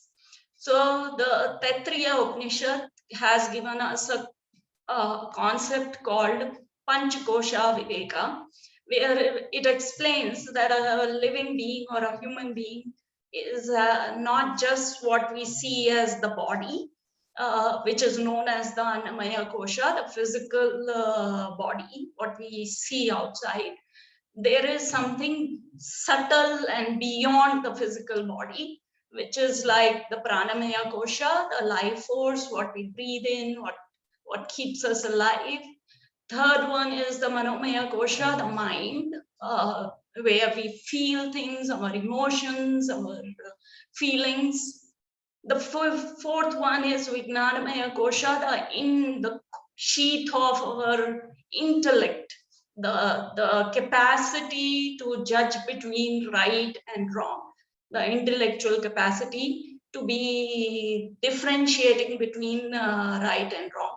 And the final sheath is the Anandamaya Kosha, which is the layer of bliss. And that is kind of the goal of our yoga therapy. We try to correct at physical level, then we try to correct at life force level or prana level, then we try to correct at manas level, we try to correct the notions for the person to try to bring them into the layer of bliss, to the layer of ananda. And if once they establish themselves into that ananda level, that is where you will achieve the maximum health. And health is not something like how most of us understand the absence of disease or the absence of pain or the absence of discomfort. It is way beyond that. Positive health and peace of mind and being able to exist in constant happiness and bliss and not able to divert from there. So that is like more and more going from gross to the subtle, using your awareness, having to gain the control or mastery over your awareness through simple practices of asanas, pranayama, meditation, and then use that awareness to reach to that ananda and try to establish ourselves there. Etiology of disease from different yogic texts. A lot of yoga texts which talks about the core of a disease development actually starts at our manomaya kosha, at our mind level. So Patanjali has given it in Patanjali Yoga Sutras as kleshas. There are 5 kleshas: avidya, asmita, raga, dvesha, abhinivesha. Literal translation can be avidya is ignorance, asmita is ego, ragas are attachment, dveshas is hatred, and abhinivesha can be fear of unknown or uncertainties. So these are the 5 kleshas which can cause a person to reach dukkhas or constant psychological distress and misery. Krishna has given another definition similar to this in Bhagavad Gita. Shri Krishna has told it in one of the sutras or one of the mantras very beautifully explained. Dhyayato Vishyan Punsa Sankastesho Pajayate Sanjat Sanjayate Kamaha Kamat Krodho Vijayate Krodhat Bhavati Sammohaha Sammohat Smriti Vishwamaha Sammohat Smriti Vibramaha Smriti Bhramshat Buddhi Nasho Buddhi Nashat Pranashyati. Thank you so much, Doctor. So it explains that how the attachment to one wrong thought, there is a pathway. He has clearly given a flow chart, a pathway of how attachment to a wrong thought can lead to the destruction of a person itself. And this is what is the concept of disease from Bhagavad Gita. Yoga Vashishta, a third text, has clearly mentioned in a very simple term for all of us that Adija Vyadhis means the Adhis, the mental disturbance or the disturbance at the mind level actually leads to the Vyadhis in the body. So it comes to the disease in the body or physical discomfort at the body level. So all the yogic texts have clearly told us that it all starts from mind and then it percolates down to the prana, then it percolates down to the body level. And we see it at body level as the symptoms and discomforts eventually. But if we want to cure or if we want to reverse the condition, we have to go to the cause, we have to go to the core, which is the mind. If we are trying to correct the mind, then we would see that, okay, when the person is calm, when the person is relaxed, when their stress levels are low, when their cortisol levels are low, and they come to a much balanced homeostatic state of their being, then all the hormonal issues, they kind of reverse, and you would be able to see the correction happening in all the symptoms, all the conditions what we see. This is one of the etiology and yoga mechanism chart which I had prepared during my PhD, and I really would like to, I think this is what would help us to understand how the yoga helps PCOS. So I would like you to see the second half of the chart, because that is what you already must be aware of. The imbalance at HPO axis, hypothalamus pituitary ovarian axis, or the imbalance at HPA axis, hypothalamus pituitary adrenal axis, which leads to so many diseases and comorbidities which are associated with PCOS. And I know you all are aware of it and thoroughly researched about it.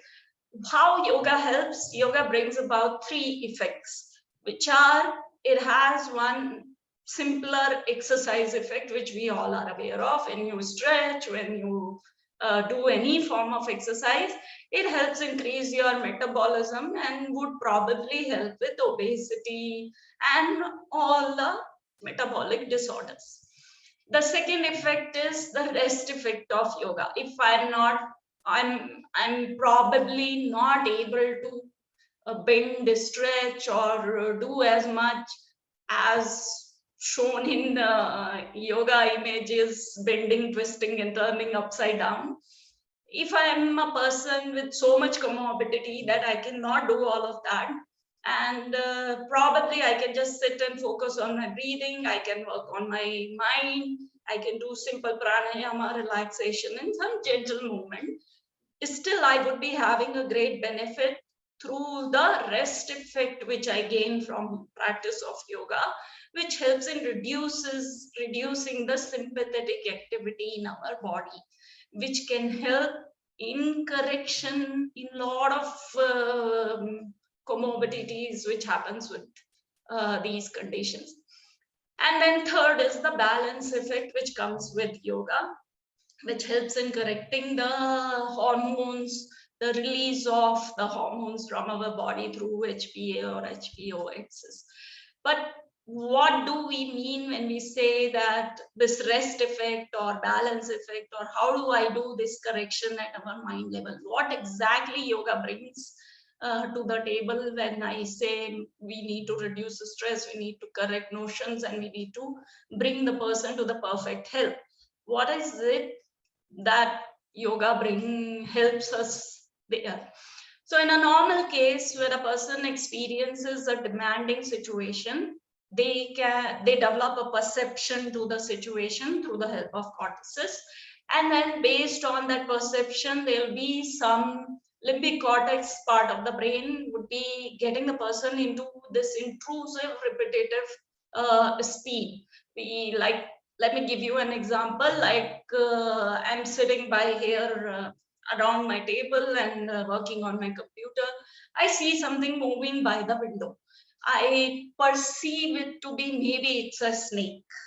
Maybe it looks like something creeping, crawling around there. And I develop that intrusive, repetitive speed inside my mind that, okay, there's a snake, it can be dangerous, it is going to come in, it is going to harm me. And I start getting that rush and the stress developing in my body. In response to this, there'll be an uncontrolled response which my body will create, which can be either if I'm perceiving something exciting, then I might show positive emotions of excitement and hypomania. Or if I'm perceiving something as negative, I may show anxiety, fear, depression, lethargy, no movement or something. In both the cases, whether it is a suppression or expression, it is happening through the lower part of my brain without any control. And that is what is unhealthy and experienced by most of the people we meet today. How does the yoga help? If I'm not sure if you have gone through the research done in the field of yoga. A lot of research is done on meditators and siddhas and great yogis, and they have seen that people who have been meditating or who have been doing yoga for years, or great yogis, they have a very active prefrontal cortex. They have actually showing the growth in the prefrontal cortex.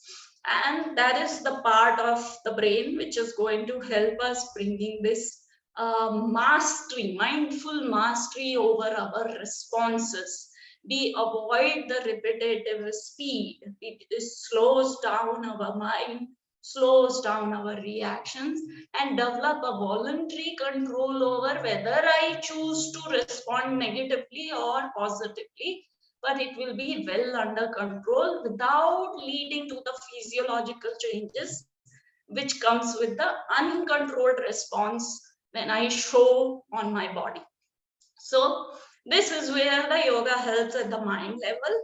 And then at a physical body level, yes, we stretch, we exercise, we try to work with our prana, we try to correct our imbalances in our nadi, we try to have a better flow of prana in the body, and relax, be calm, be positive, and try to work with our notions and mind to actually not develop these kind of uncontrolled responses. Why am I presenting this article or paper here? Because it really helps my talk. A lot of people today says that when I teach patients, when I teach a lot of even yoga teachers, and I ask them, do you think you are stressed? How many of you think you are under stress? Many of them doesn't even recognize that they are under stress. They don't even believe that the pace and the speed at which they are functioning, that is unhealthy. And they try to believe, because this has been the training from the childhood probably, and people have gotten so used to of it, that now everybody or the next generation or the generation which are coming up now thinks that it's quite normal to be constantly stressed, to be constantly sleep deprived, to be constantly trying to push your brain harder and harder. So there was this study where they tried to study athletes, and they have made one group of athletes, ask them that, okay, you run, and they have, the researchers have studied the FNI. Sorry, is anybody? Can I interrupt? We are running very late. So is it possible for you to wind up, please? Sure. So this is the integrated approach of yoga therapy that we taught to the women in our study. We have given them Surya Namaskara and a wide range of asanas, and closed with the breathing in techniques, pranayamas, and relaxation, a short Om meditation, which was taught to the women in the study. How do it helps? At physical level, we try to improve the blood circulation to the uterus and ovary, and improve the apana prana circulation. If you are aware of Panch Pranas, at pranamaya kosha level, we try to release the toxin, detox the body through a better oxygenation. At manomaya kosha level, we try to calm down the mind, reduce the stress effect in the body, reduce the cortisol levels, and improve the immune functions of the body. At Vijnanamaya kosha intellectual level, we try to do the notion corrections through lectures and counseling. And finally, Anandamaya kosha level, or the layer of bliss, we see that once the person is here, there is a significant increase in their serotonin levels and a decrease in their cortisol levels, which helps in recovery and healing of the person. Effects observed with our yoga study, that we saw that when the patients practice 3 months of yoga practice every day, there was lower LH-FSH ratio, lower testosterone, anti-Mullerian hormones, and insulin resistance. There was improved menstrual frequency, regular menstrual cycles. There was a lower trait anxiety, higher positive and lower negative effect. There was a lower perceived distress, and overall their quality of life improved after the 3 months of yoga practice. These are some of the publications out of that randomized control trial, which happened a few years back. I would like to end here. Thank you so much for the time. Thank you very much, madam.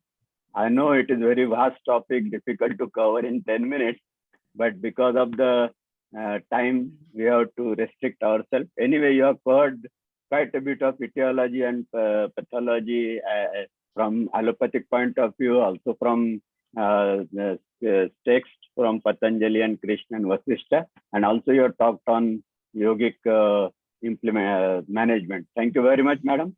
I request my co-chairman, Dr. Neeta Dalalji, to introduce the next speaker. And also, I would like to request the speakers to abide with the time of 10 minutes. Thank you.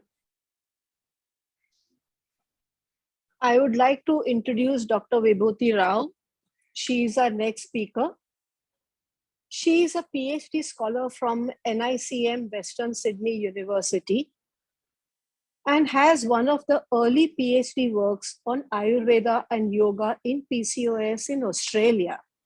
She has been a university topper and gold medalist in Ayurveda academics during her undergraduate days. And she has published works on the role of Ayurveda and yoga in PCOS. And she has received many academic awards during her undergraduate days. Like a clinician like me, we would like to know what is the evidence behind what is being said about yoga. And I'm very happy that she today is speaking on an evidence review on yoga interactions in PCOS. Dr. Vibhuti Rao, please can you stick to time? Thank you very much. Thank you, Dr. Neeta. And thank you everyone for sticking so long to listen to my presentation.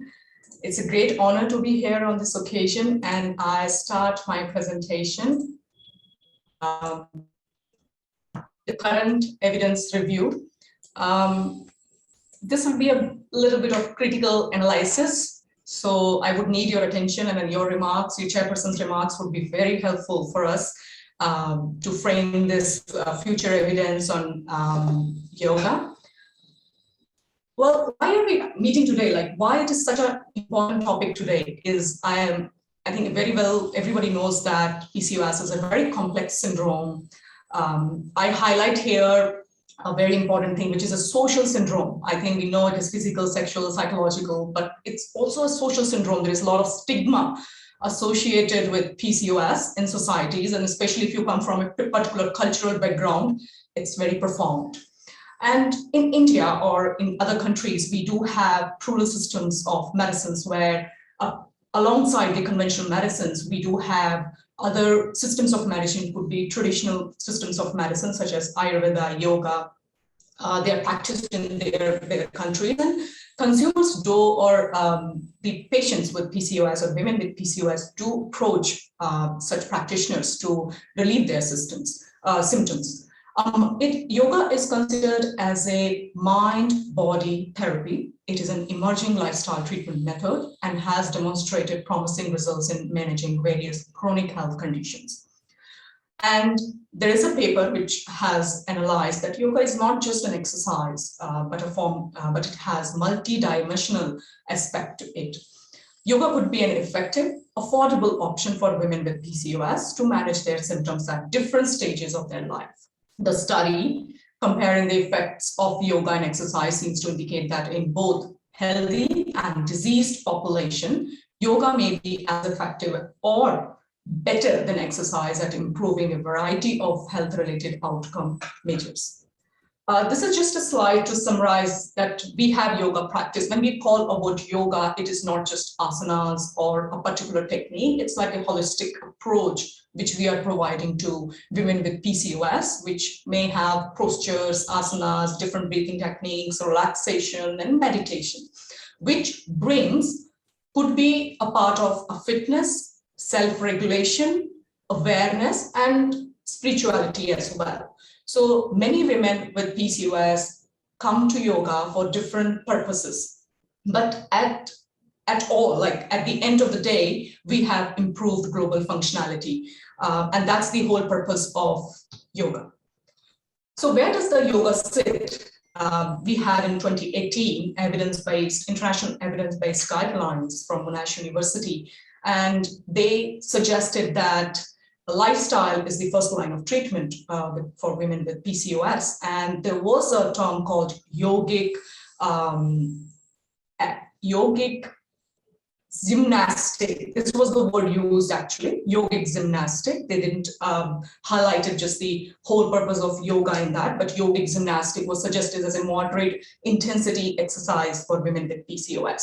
And as Dr. Rama Vaidya started the topic very nicely, that is it a lifestyle? Are we suggesting women with PCOS as a lifestyle tool, or is it like a main stand-alone treatment method? So there is a lot to come yet from as per the evidence says. So what could be an effective lifestyle intervention to manage PCOS? And here we are, lifelong. It has to be, we know that PCOS is a lifelong condition, start from the womb and even beyond menopause, it continues. And there's a lot of psychosocial aspect to it. So we need something lifestyle which is structured. So you give them something structured, do this for this much time, and it is, it's going to help you in that way. It should be professionally supported. So that's very important that a multidisciplinary team who is treating a woman with PCOS are all on the same page regarding any treatment a woman with PCOS is adopting to. It should be cost effective, because when we are looking at a lifelong intervention, then cost is very important, that women can do it at their home and their time, whenever it is, they are free to do it. So it's cost effective is very important. Easy, it should be easy. It should not be a complex intervention that they find it hard to do it. Interesting, and that's very important thing, that we make an intervention very interesting for them. suitable. So if you go somewhere and they never heard of yoga before, then it becomes a little difficult to convince a particular group of women that do yoga and it's going to help you. And that's when they come forward and ask, what's the evidence? So this is all about that. What's the evidence of yoga in PCOS? And finally, it has to be effective. If it is not effective, people won't do it. Is yoga beneficial for women with PCOS? So is it effective? If we look at how yoga is approached in PCOS, is first of all prevention. So there are a few studies, actually only one study, which has looked at as a preventive aspect of yoga to reduce the risk of developing PCOS in young girls, adolescent girls. And third one, managing the symptoms. So first of all, you prevent. Okay, you start with menarche and you start having irregular cycles. Then you advocate that, okay, start yoga exercises or yoga asanas or whatever yoga therapy it is there. And so we prevent, we reduce the risk, and we manage the symptoms if at all a woman is diagnosed with PCOS. So this is one of the study, impact of yoga and exercise on polycystic ovary syndrome risk among adolescent school-going girls in South India. So this is a very recent study. Last year it was done, and they did find that yoga was able to prevent the onset of PCOS, and they categorized the onset of PCOS as mild, moderate, or severe risk. And risk was assessed on the basis of history, the medical history and family history, all that. Then yoga has also emerged as a standalone treatment. Then it is also emerging to mix with conventional treatment, and also it is emerging as to mix with other system, Ayush system. So somebody can take yoga alone, then somebody is taking yoga along with conventional medicines, and somebody is taking yoga along with Ayush system of medicines. So this is the research which is happening. This was my study which I did along with Ayurveda and yoga together. This is the study where it was done in a single round. So, sorry. And this was along with naturopathic and yogic intervention, and Dr. Ramavedya spoke about this as well. So we go to the slide. I'm just reviewing the evidence here. This is such a beautiful, just comprehensive slide here. It gives you an insight, a quick insight into what has been done since 2012 about PCOS and role of yoga in PCOS. I wouldn't go in detail too much about it because it would take a lot of time to talk about each study and what it has done. To summarize, if we just focus on these three lines here, because these are the systematic reviews, and meta-analysis was done this year by Anita et al. And they said that 12 weeks of yoga therapy may decrease menstrual irregularity, hyperandrogenism, and levels of FBS and fasting insulin and HOMA-IR.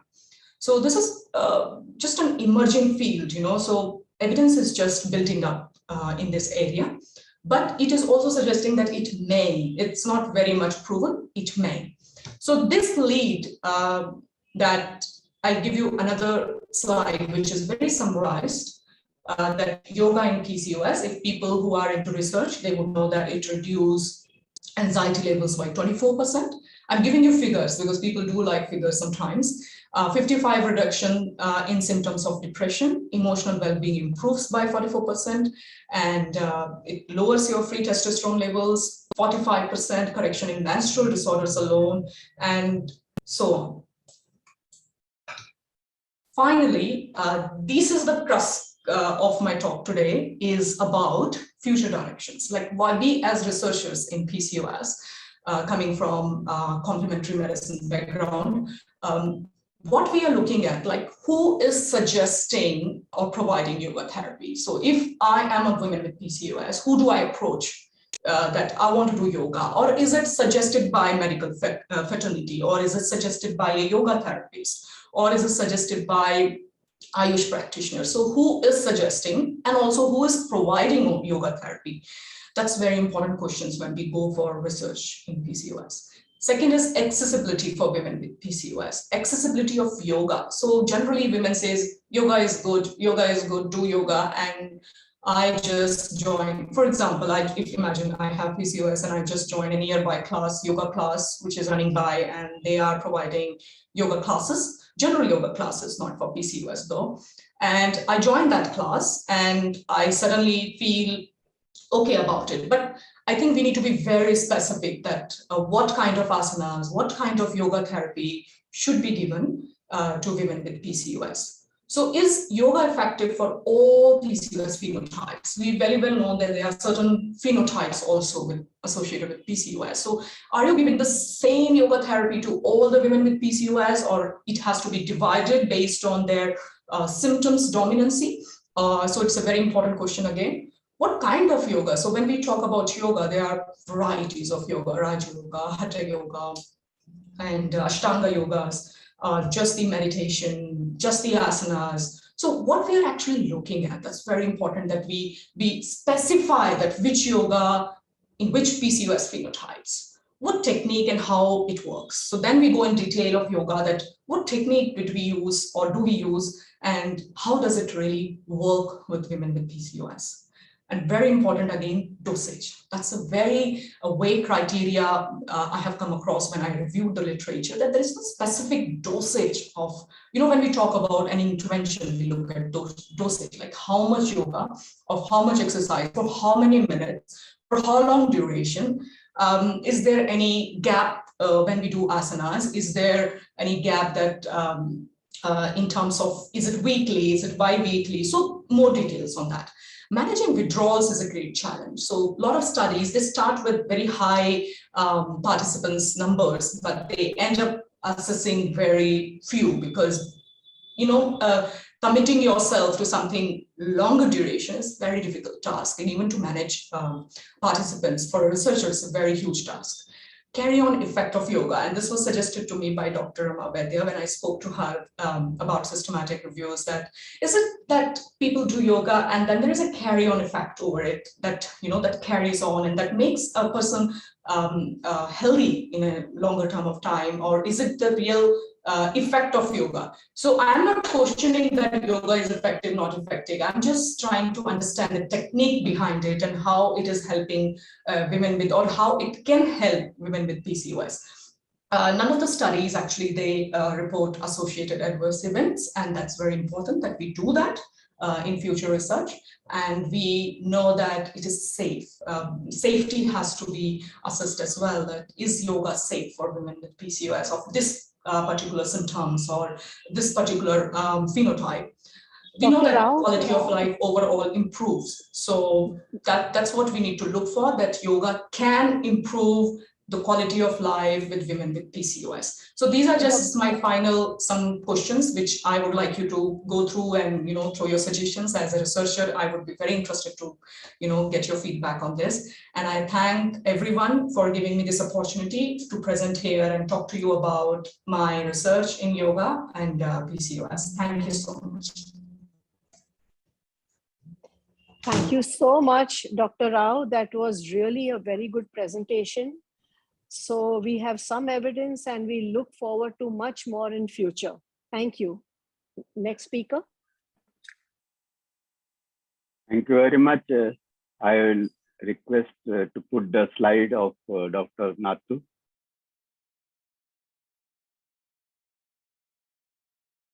Please, yeah. I welcome Dr. Ulka Nathu Geda. She is a practicing gynecologist. She has done MD, DGO, and she has also done advanced diploma in yoga education from ISAR certified clinical embryologist. She is a director of Nest Maternity and Surgical Hospital. She is vice president of Gantali Mitra Mandal and Yoga Prabodhini. She is president of Nana Palkar Smriti Samiti, Thane branch. She is a chairperson, Board of Studies in Yoga and Allied Sciences in Kavaladam Yoga Institute, Lonavala, and also adjunct professor at GS College of Yoga, Kavaladam. She has achievements like Indian Medical Association 25th Hour Award, pursuing and excelling in passion beyond profession in 25th hour of the day. She has awards of Woman of Substance, Yoga Mitra, Tejaswini, then Yoga Ratna Award, Navadurga, Adi Shakti Award, Lokmach Sakhi Sanman. She has been invited to Australia, USA, Dubai for giving lectures on yoga. She has got many prizes for research in yoga and obstetric and gynec in national international conferences. She has research publications on diabetes and yoga. She has written 2 books, H3 Yoga and Yoga Ankur, and many other such articles. She is a regular programmer on TV, television and radio for last 30 years on health related topics. I invite Dr. Ulka Nathu to give talk on relevance of yoga practices for PCOS. Most welcome, Dr. Nathu.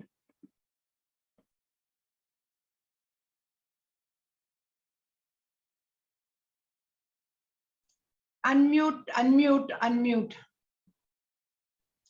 Yeah, in a hurry, being the last speaker, and I think we are running short of time. Trust my words, I will stick to time.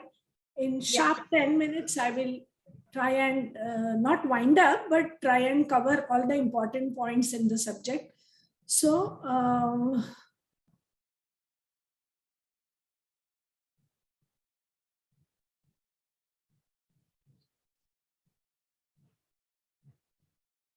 okay, let's.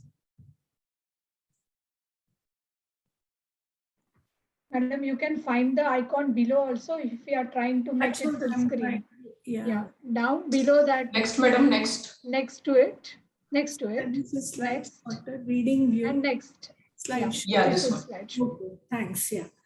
So, pranam to Omkar and relevance of yogic practices in PCOD. We have heard on PCOD a lot. I'm not going to cover that at all. The important relevant points for us today were PCOS, yoga, and correlate the benefits of yogic practices for PCOS. Thanks to Dr. Rama Madam for giving us these guidelines. Is there a yogic methodology to diagnose PCOS? Can we explain the etiologic and risk factors responsible for PCOS in yogic language? Can we help reduce the process of pathogenesis by helping to reduce the risk factors, etiologic factors to prevent PCOS the yoga way? Can we reduce the risk of comorbidities? Addressing the psychosocial and psychological issues, lifestyle management, can we develop a trans system management strategy? And last, the evidence self-supported study by us at Ghantali Mitra Mandal. Do we understand PCOD better than we did 25 years ago? I don't think we understand it still. As doctors, are we doing anything? We have a major role to play to guide our adolescents.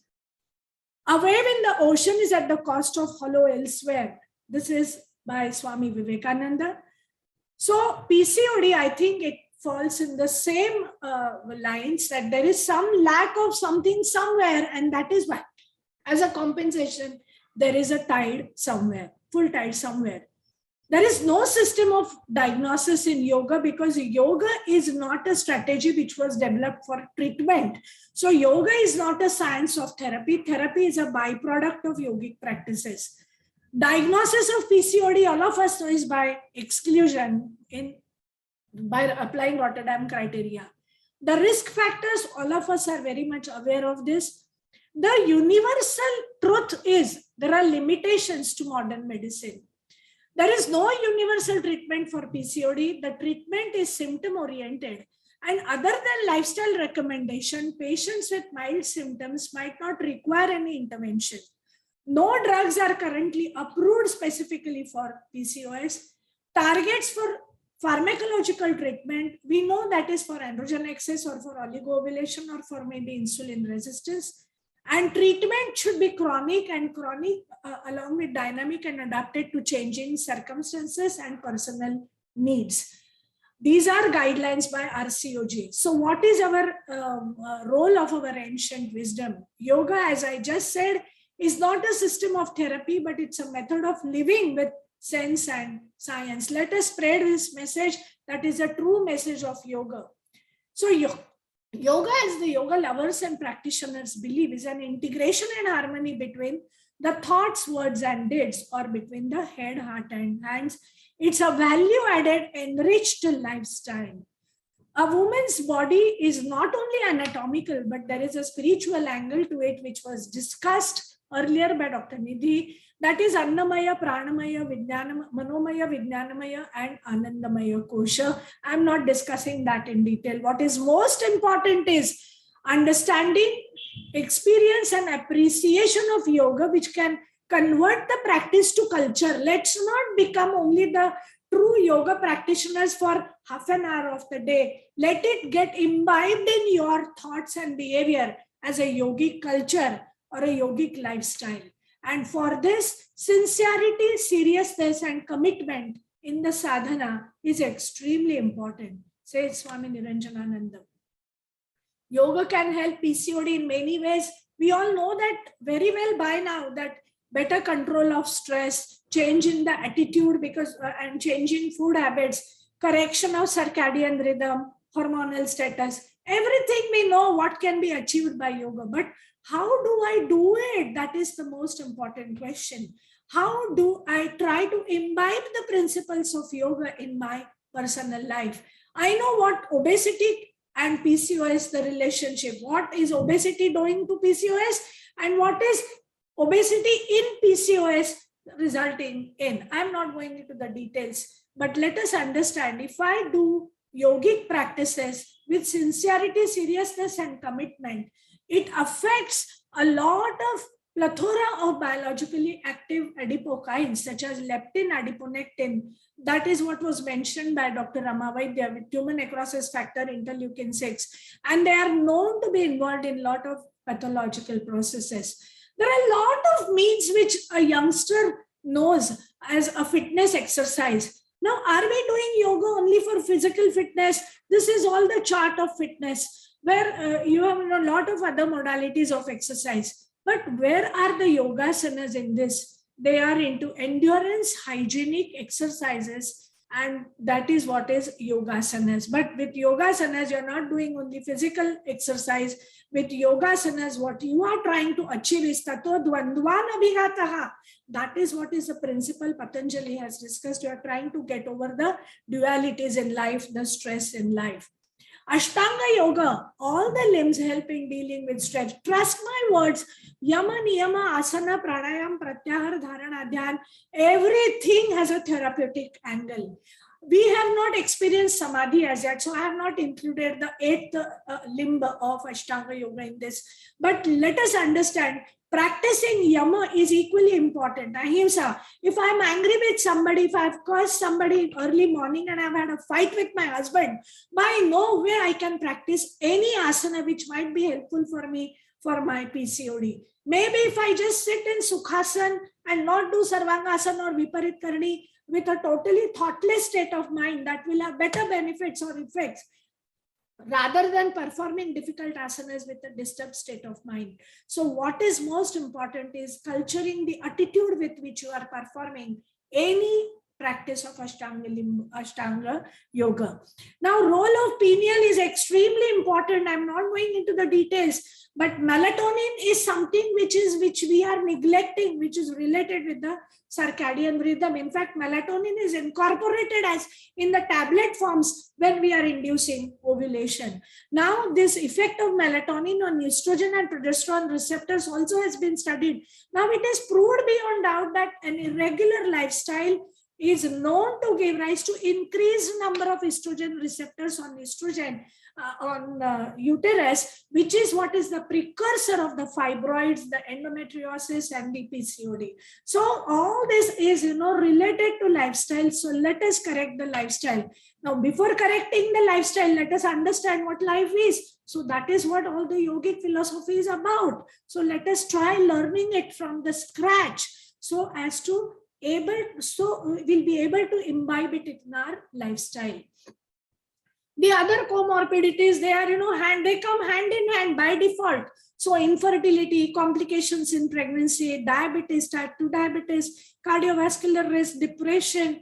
These are all the, we don't know whether it is a result or the cause of PCOD, but that is what it is. Now, here is one project conducted by us at Gandhari Mitra Mandal, and this was the project called Swapnankur, and where we had PCOD girls who were enrolled with us for 4 months, and we conducted regular yogic practices for them.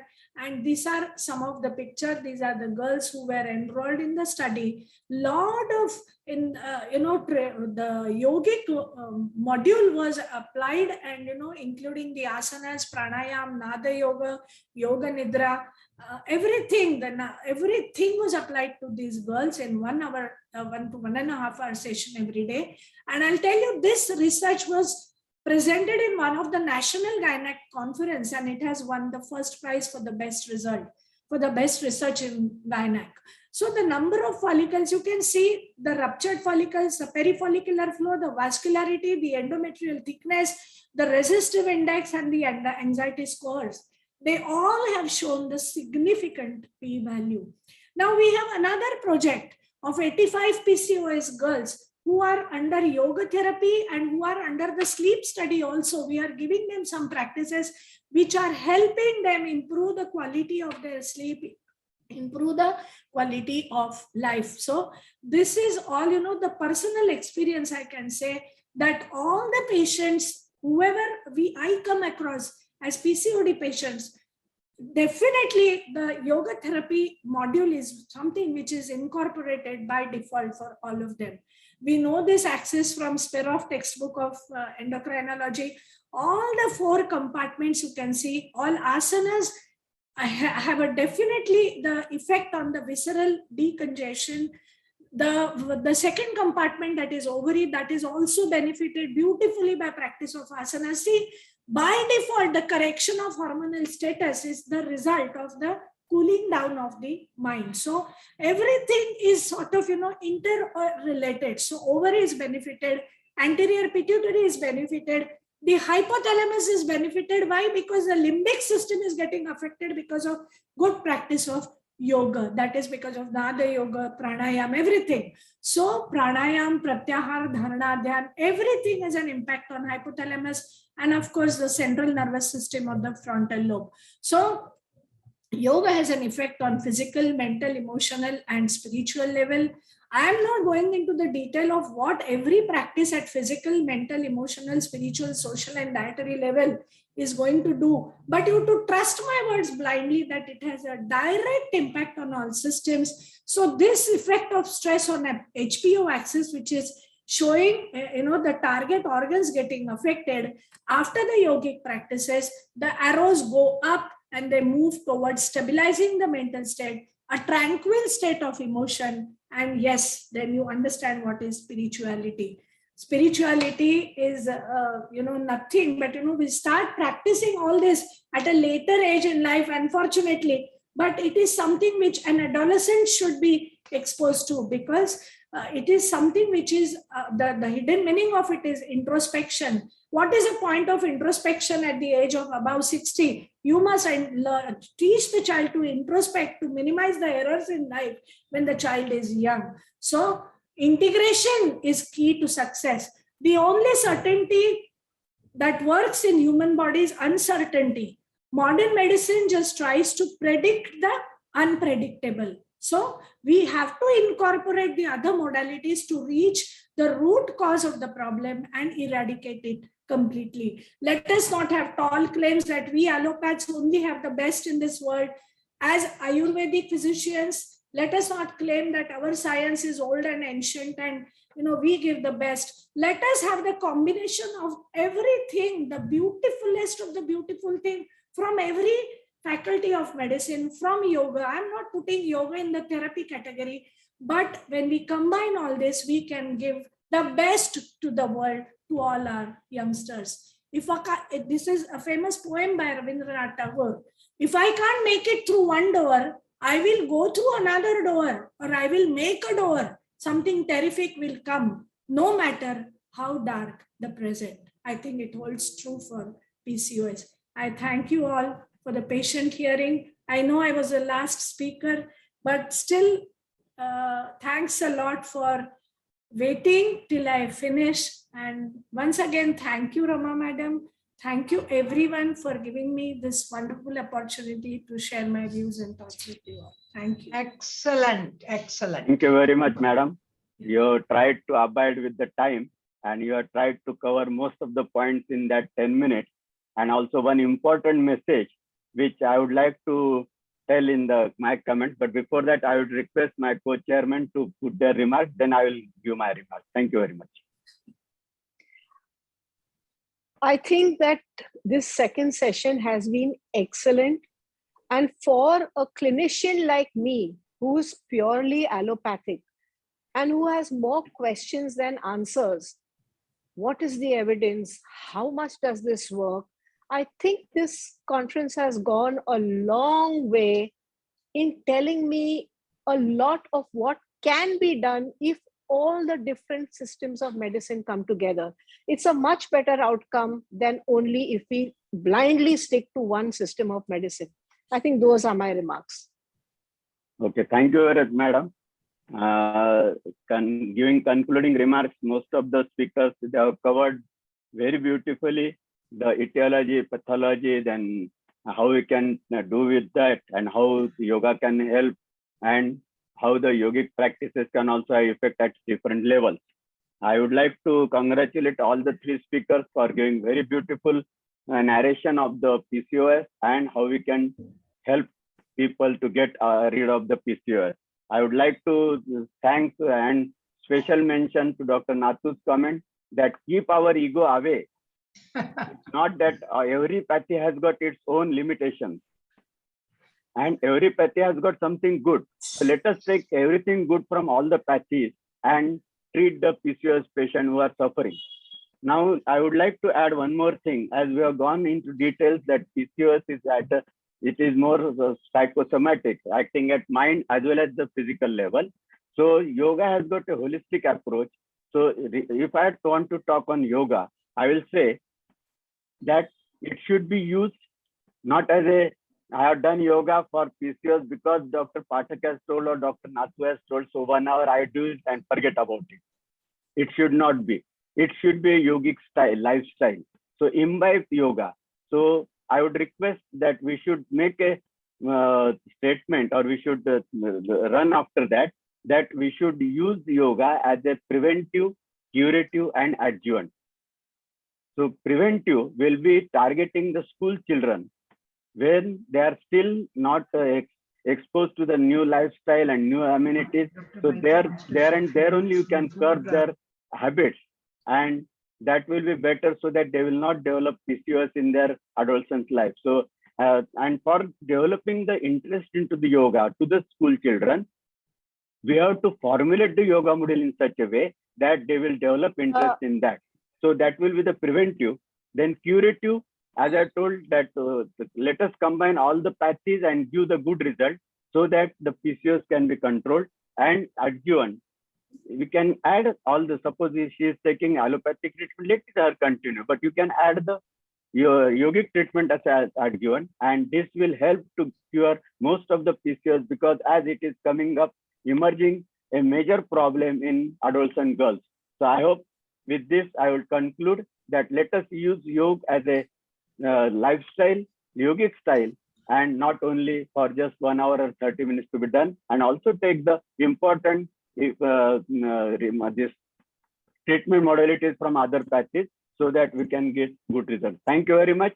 And thanks all the three speakers. Also thanks the organizers, Dr. Rama Madam, for giving me opportunity to do the chairmanship and conclude it. Thank you very much, sir. Dr. Ashok Vaidya would like to say a few words before we conclude this session.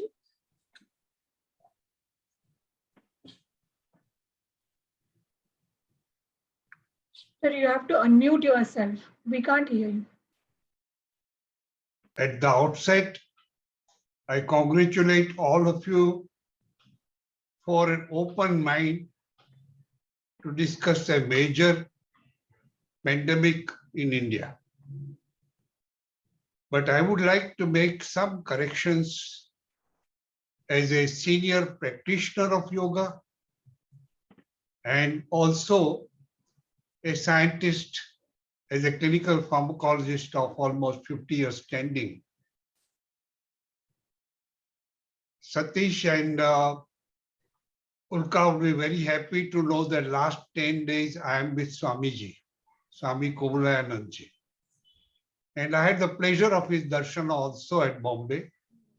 I visited Lonavala and Kaivalya Dham. I am paying a tribute to Kaivalya Dham in an article for JIM, because 1921 was the year actually when Kobulayanandji started the first research in yoga, scientific research.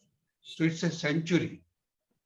So this century we are celebrating today, not only for PCOS, we are celebrating, as rightly put by Satish, to incorporate in life. But at the same time, I would send a warning, because sometimes we get so enamored by yoga that we forget to be enamored by science.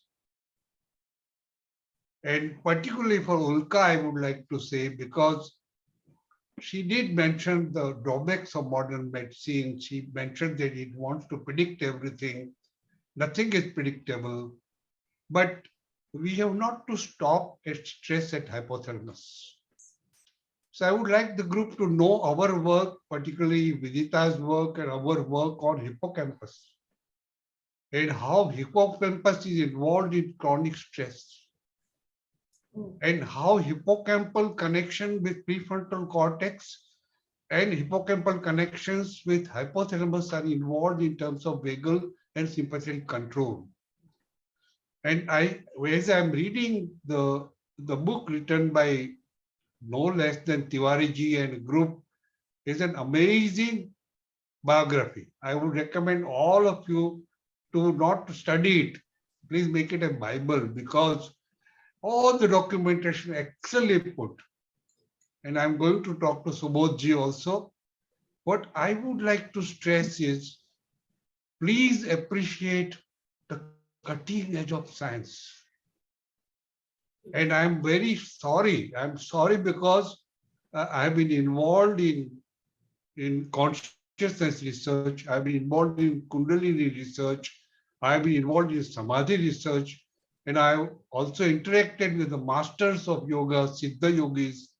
And I feel that the masters always warn me, don't get totally overwhelmed only by yoga, because research in science is also a yoga. And that's why I would end with the Gita shloka, Yuktahara viharascha, Yukta cheshtasya karmashu, Yukta bodha sapnasya yogo bhavati dukkha. In words, this center, the entire PCOS is covered. Ahar, vihar, Yukta chesta is not only chesta external, it is not only acharan, it is ucharan, and also how your mind is thinking. And swapnava bodhasya, Yukta swapna bodha, sleep deprivation. Rama Vaidya, Shobha Madam have done a lot of work. So Nidhi, in your work also, I would like that all these factors contribute differently. And that's why you, as well as Ulka, has mentioned that how to individualize the patient. Because in our entire proceedings, we did not cover non-obese thin PCOS. Somebody did mention. It was just mentioned. In a chat box, somebody has asked. Yeah, in chat box also question is asked. Because sometimes we are not aware that everything is not psychosomatic. Genetic component is immense. Epigenetic component is even more immense than genetic component also. So I enjoyed it very much, and please thank you for giving me this time.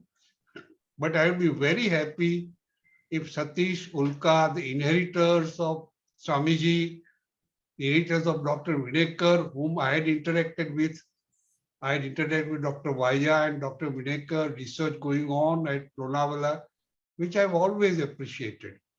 So I would request that the scientific component of Kaivalya Dham increases to a level where the molecular biologist and the molecular endocrinologist and molecular physiologist wake up again, because that was Swamiji's dream.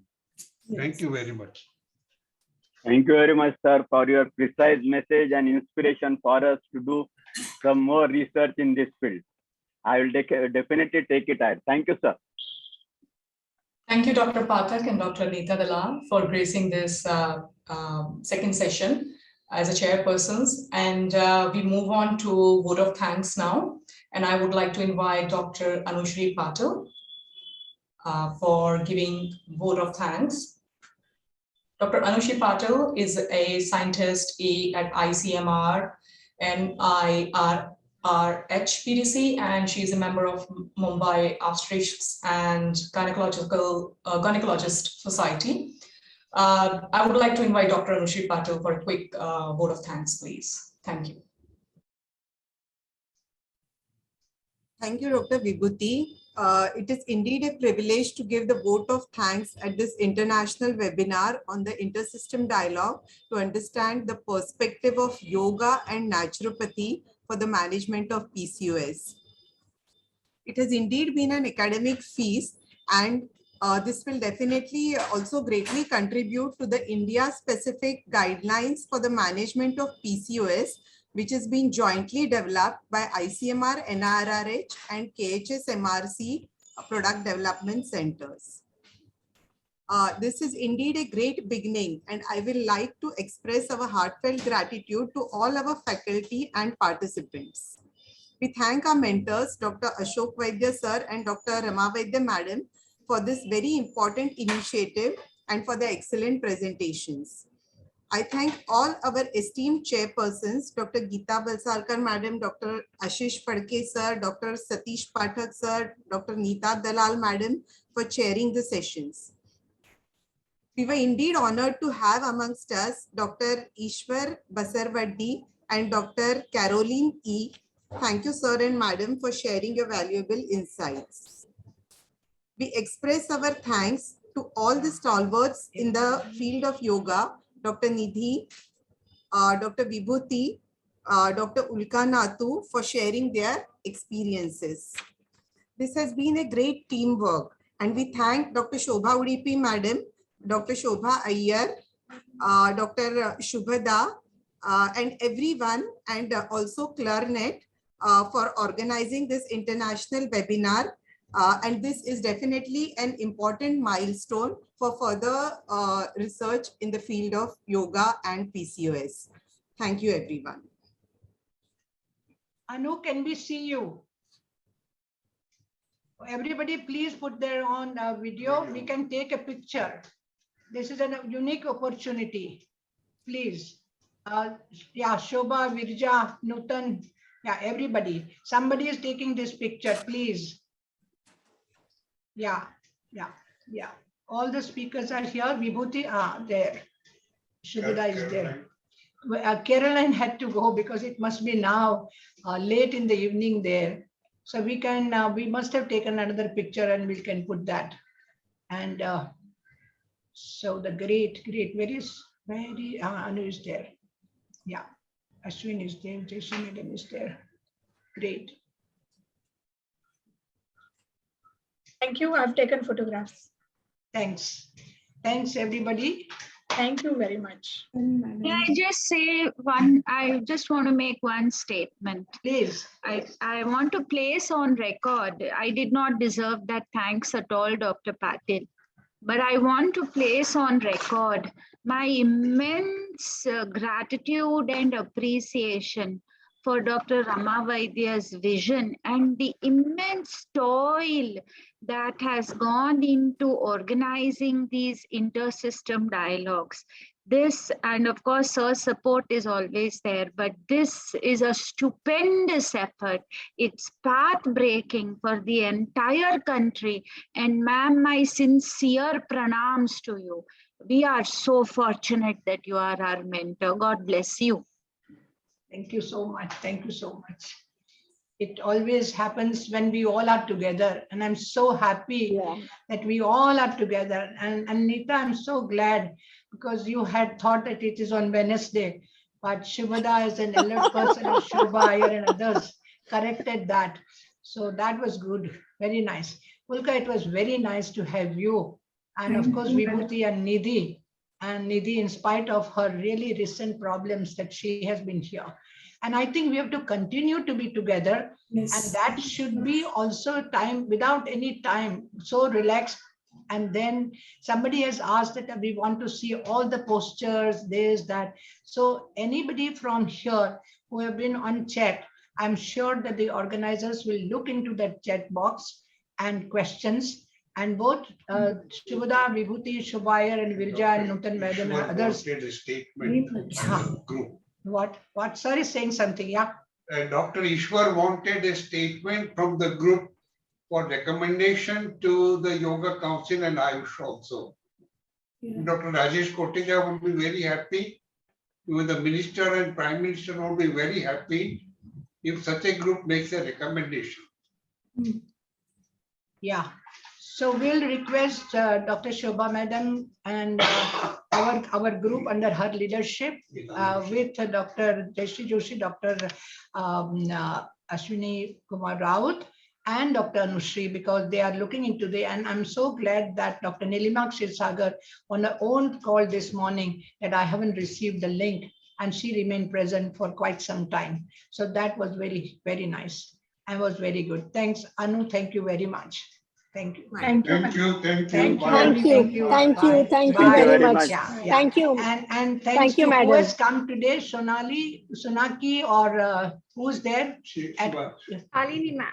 Shalini, yes, I want to see your face, Shalini. Wonderful, Please. Shalini. Wonderful. And tell Ishika, you people have always stood by.